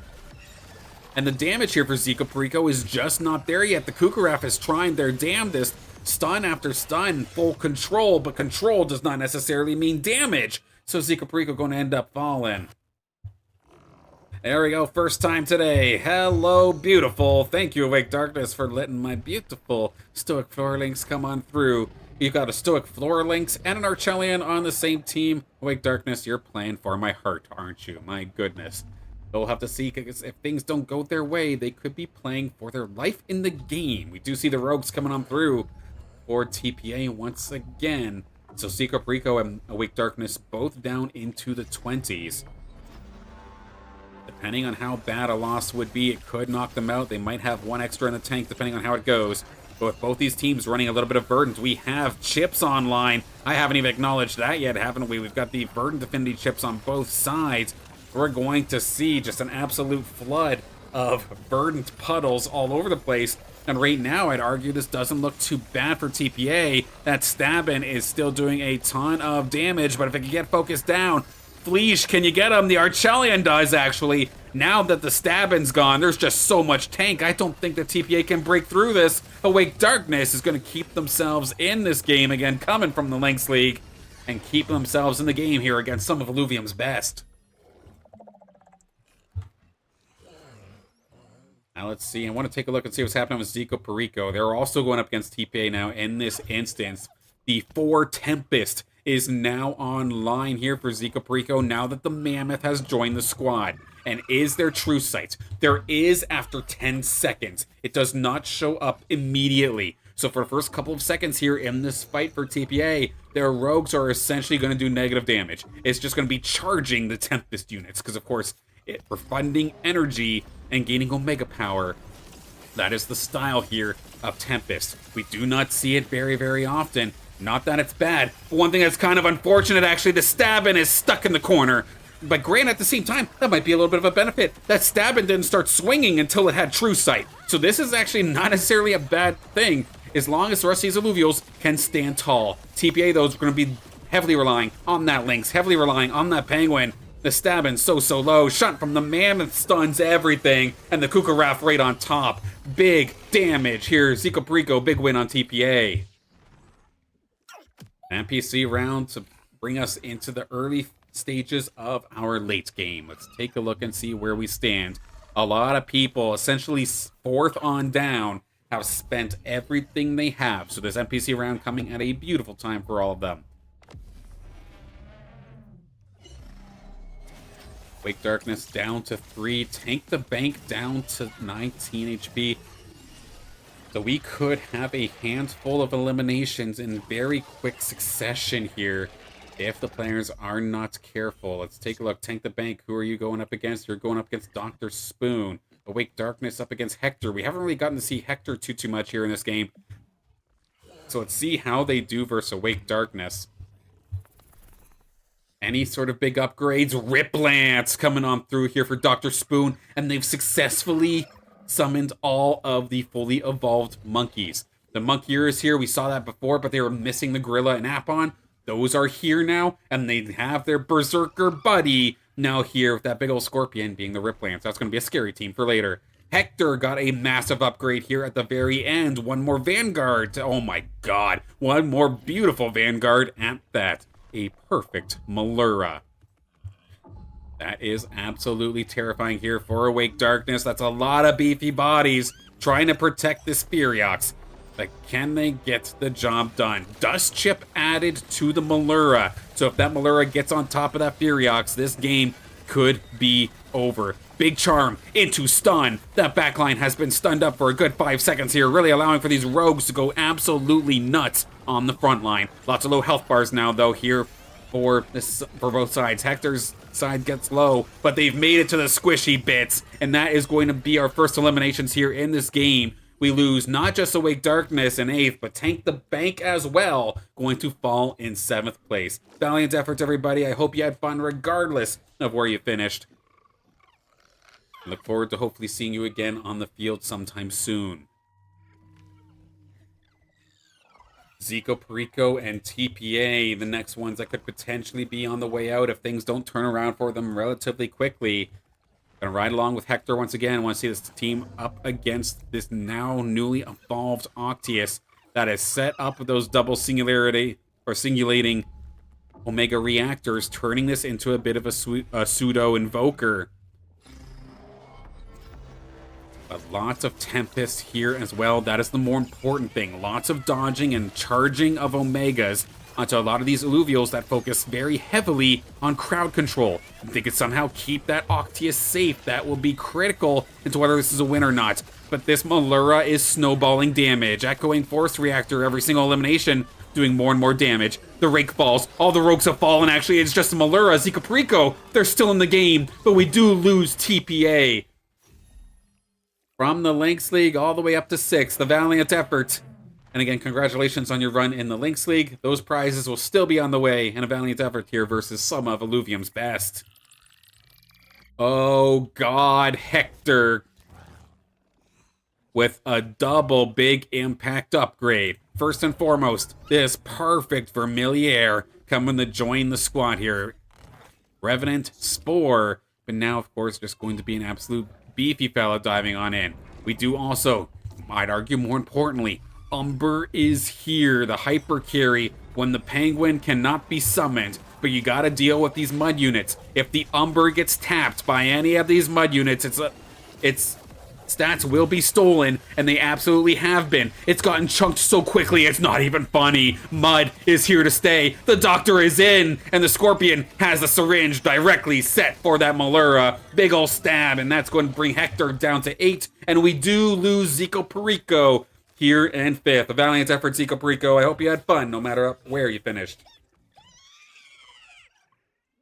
And we might lose another right here, right now. Wolverine, the draw comes into their favor because very rarely do we see double fully evolved of the same stage 3 for a tier 3. But both of these teams running rogues, both of these teams going to find Maluras, but neither of them are going to find the Slashin. That's kind of crazy, actually.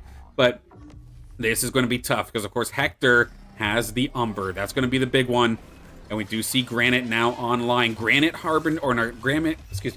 Vanguard compared to Verdant Vanguard. The fully evolved Gnarl in the middle is holding the line. Now it doesn't just die, it actually is a bit of a nuisance here. And so far it's actually doing pretty good job here for the sign of Wolverine. In fact, it's absolutely shredded. It's up to the poor little Revo to get the job done. And they could not get the job done this time. Hector will fall in 4th place. A valiant effort.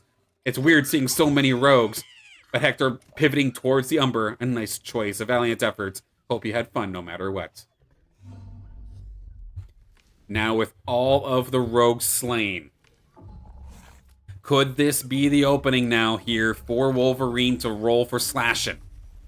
Still at level 8, so the opportunity, the amount of, or the chance that you have to actually hit Slashin' is not bad at level 8. And with nobody else holding them, they need it right here, right now, and there it is.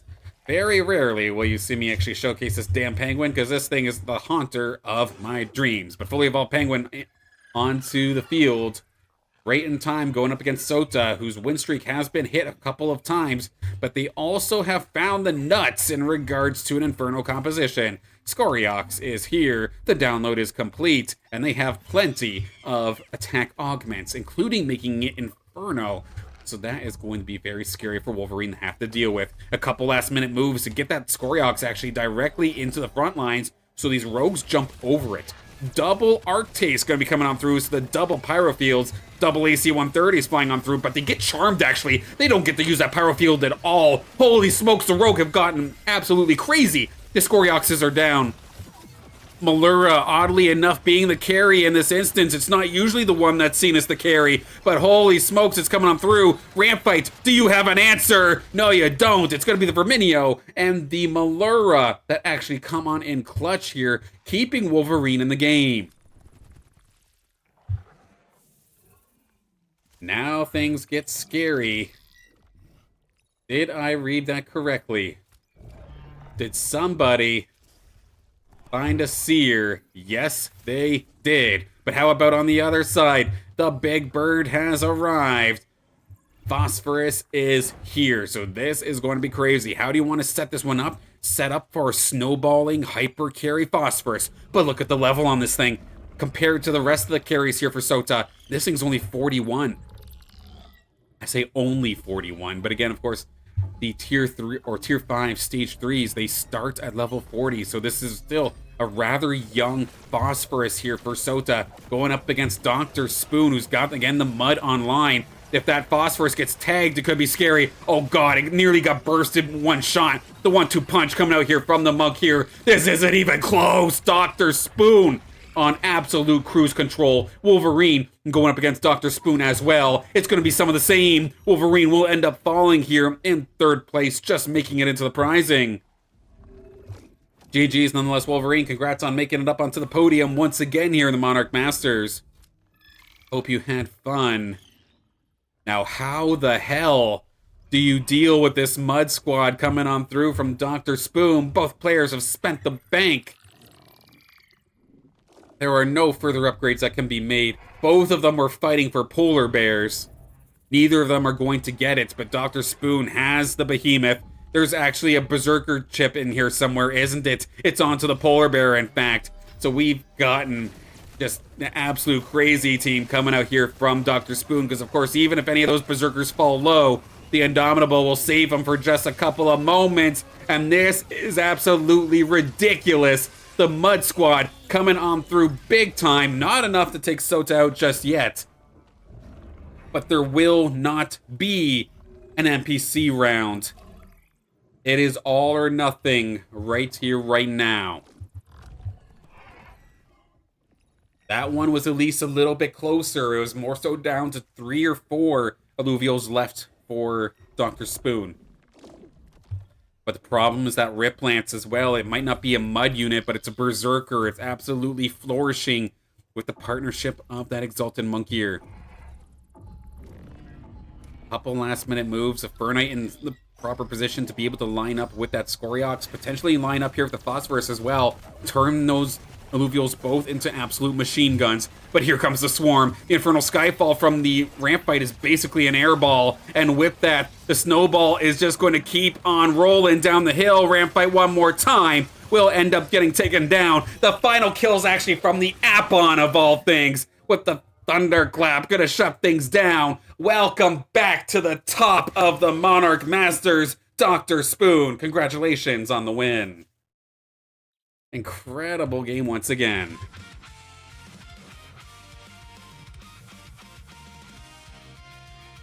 In a field of Lamborghinis, it's going to be the Doc that's going to take the win. Got beat on a little bit early, but the Mud Squad came on through. It looked scary. The Exalted Monk here for the longest time was the only mud unit they had, but they also had Caradelox. At least they had the front line. But getting the Gorilla, getting the Apon, getting the Rip Lance as well, getting 4 Berserker thanks to the chip. Absolutely crazy game. GG's, everybody. Again, full results here. Dr. Spoon back on top, going to be winning this one. Sota Hype with a valiant effort, going to end up falling in second place. Very crazy team at that, but nearly getting it. Wolverine 777 Hype going to round up the podium, going to get third place here, making the Rogue team, even when they were fighting with other players, able to get all the way into the third spot. Hector from Mad Dog is going to get fourth. Zico Perico in fifth. TPA from the Lynx League win all the way into sixth. Tank the Bank going to round things up here in 7th, was fighting for a lot of the same Illuvials, I believe that Sota was. And then Awake Darkness, a valiant effort, but they were also a bit of an underdog coming in from the Lynx League. But was a valiant effort, as always. Was a great game, and I hope everybody had fun regardless of where you ended up finishing. Oh.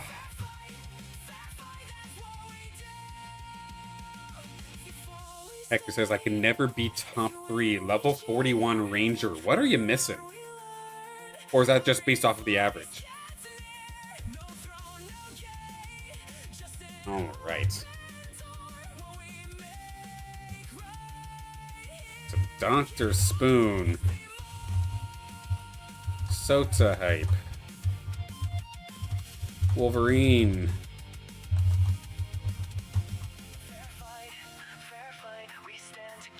And that was...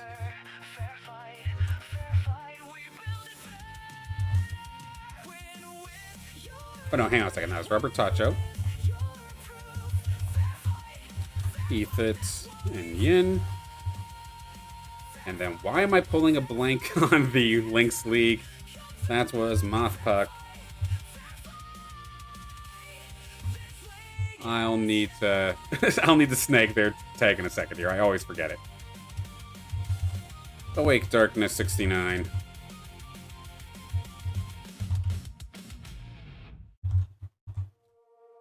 And then third for Lynx League. I have the memory of a goldfish, I swear to God. And that's an insult to the goldfish, because I think they actually have a very fantastic memory. Zajac Wildfire, that's who got it. Of course, their first podium, I'm not going to forget that. Not a chance. No, something happier, something happier.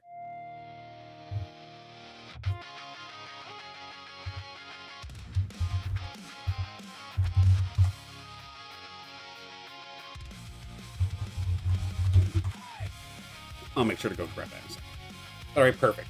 So in regards to, again, all the House League prizes, first off, again, GG's and congratulations to all of our winners here in today's iteration of Illuvium Arena House League. Congratulations to Robert Tacho on the Carablu Cup victory, and Ethan in second, and Yin Wildfire for third. There will be a handful of auto drones being sent to us. Robert Tacho getting 3, Ethan getting 2, Yin, you've got 1 coming your way, but you'll also be getting as well Community Rescue Illuvials from the Silence House Community Rescue will be coming on through. I'll go through your account through the scanner, see what you're missing, and let's get you some Illuvials so that potentially you'll be graduating into Lynx League sometime soon here. Some of you are right around the corner, so it's just a matter of time. Of course, Mothbuck, Awake Darkness, and Zayshack Wildfire, your top 3 for the Lynx League. Congratulations, everybody. Mothbuck going to be getting 6 auto drones. Awake Darkness with 4. Zayshack Wildfire going to grab 2. And last but not least, in our Monarch Masters main event, Dr. Spoon back on top, going to have 10 auto drone runs going their way. Suds a Hype, a fantastic finish as well. Going to get second with 8 auto drones coming their way. And Wolverine 777 Hype going to have 6 auto drone runs going their way after another fantastic finish here in the Monarch Masters main event. Again, all of those Illuvials will be opened up during this week in Illuvium. That's Wednesday's stream coming up. At the end of my news segments, we do all of the auto drone openings. That way, we get to kind of celebrate it together on stream. And then either that evening or the next day, we will, or I will rather, ship the Illuvials to you. Whether they get a starting spot on your arena roster, whether they're used for deathmatch, hell, whether you go to the Illuvidex with them, it's up to you once they're yours. So, I hope you're looking forward to those Illuvials joining your squad one way or another. In regards to streams for me, that is it for now. We will have a small break over the weekend. Of course, happy Father's Day to everybody who might be a father out there. And hope you're having hope you have a fantastic weekend. We will be back on Monday with some sort of either discussion or gameplay stream, whether that's just me playing some arena for myself, or whether we have a little bit of a discussion. We'll see. Depends on what's available. Wednesday, of course, as well, going to be This Week in Illuvium. Again, that's my news show. Then on Friday, we'll be right back at it again, right here with Illuvium Arena House League. It'll be a fun time. And then that weekend is, I believe, on Saturday, actually. So not this Saturday, but next Saturday is, of course, Bond Daddy Ratty's Grand Finals for their first season of their tournaments. Definitely go take a look at the Ratty Data website to get more information on that. If all goes my way, I think I'll be commentating that event. Just have to make sure I have no family conflicts still. I was a little bit slow on it, but I'll gladly be a part of it if I can. Should be a fun time, no matter what. A little bit of a single lobby with, I believe it's a checkmate format. I could be wrong. I've got to go back to the Ratty Data, actually, to maybe get a clarification for myself. But a grand final, nonetheless, will be a fun couple of days or fun week ahead of us here with Illuvium. And my pleasure, Sota. Thank you once again for tuning in. Thank you all for tuning in and participating. Congratulations on those that scored prizes. And then again, regardless of where you finished here in House League, if you participated, I hope you had a fun time no matter what. There will be more chances around the corner. Just gotta wait until next week, of course. With that being said, it's dinner time. I gotta go eat, and then it'll be time to pass out, I'm sure. So without further ado, thank you all once again for tuning in. Thank you so much for the support. Thank you, Illuvium, again, for supporting our community events here, whether it be mine or Bond Daddy Ratty's.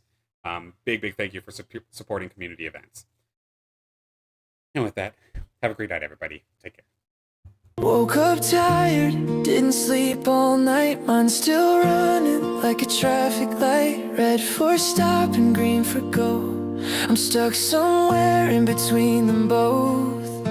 Brushed my teeth and checked my phone. Everyone looks like they've already grown. Smiling faces, perfect lives. I'm here asking, what am I doing with mine? I don't have a plan, I just have today. Trying not to throw the little good away. Hearts still heavy, but I'm still here, taking one small step through the fear. I'm tired, but I'm not giving up. I'm scared, but I'm still showing up. One small step is enough today. I'm not fine, but I'm on my way. I'm tired, but I'm not giving up. I'm scared, but I'm still showing up. One small step is enough today. I'm not fine, but I'm on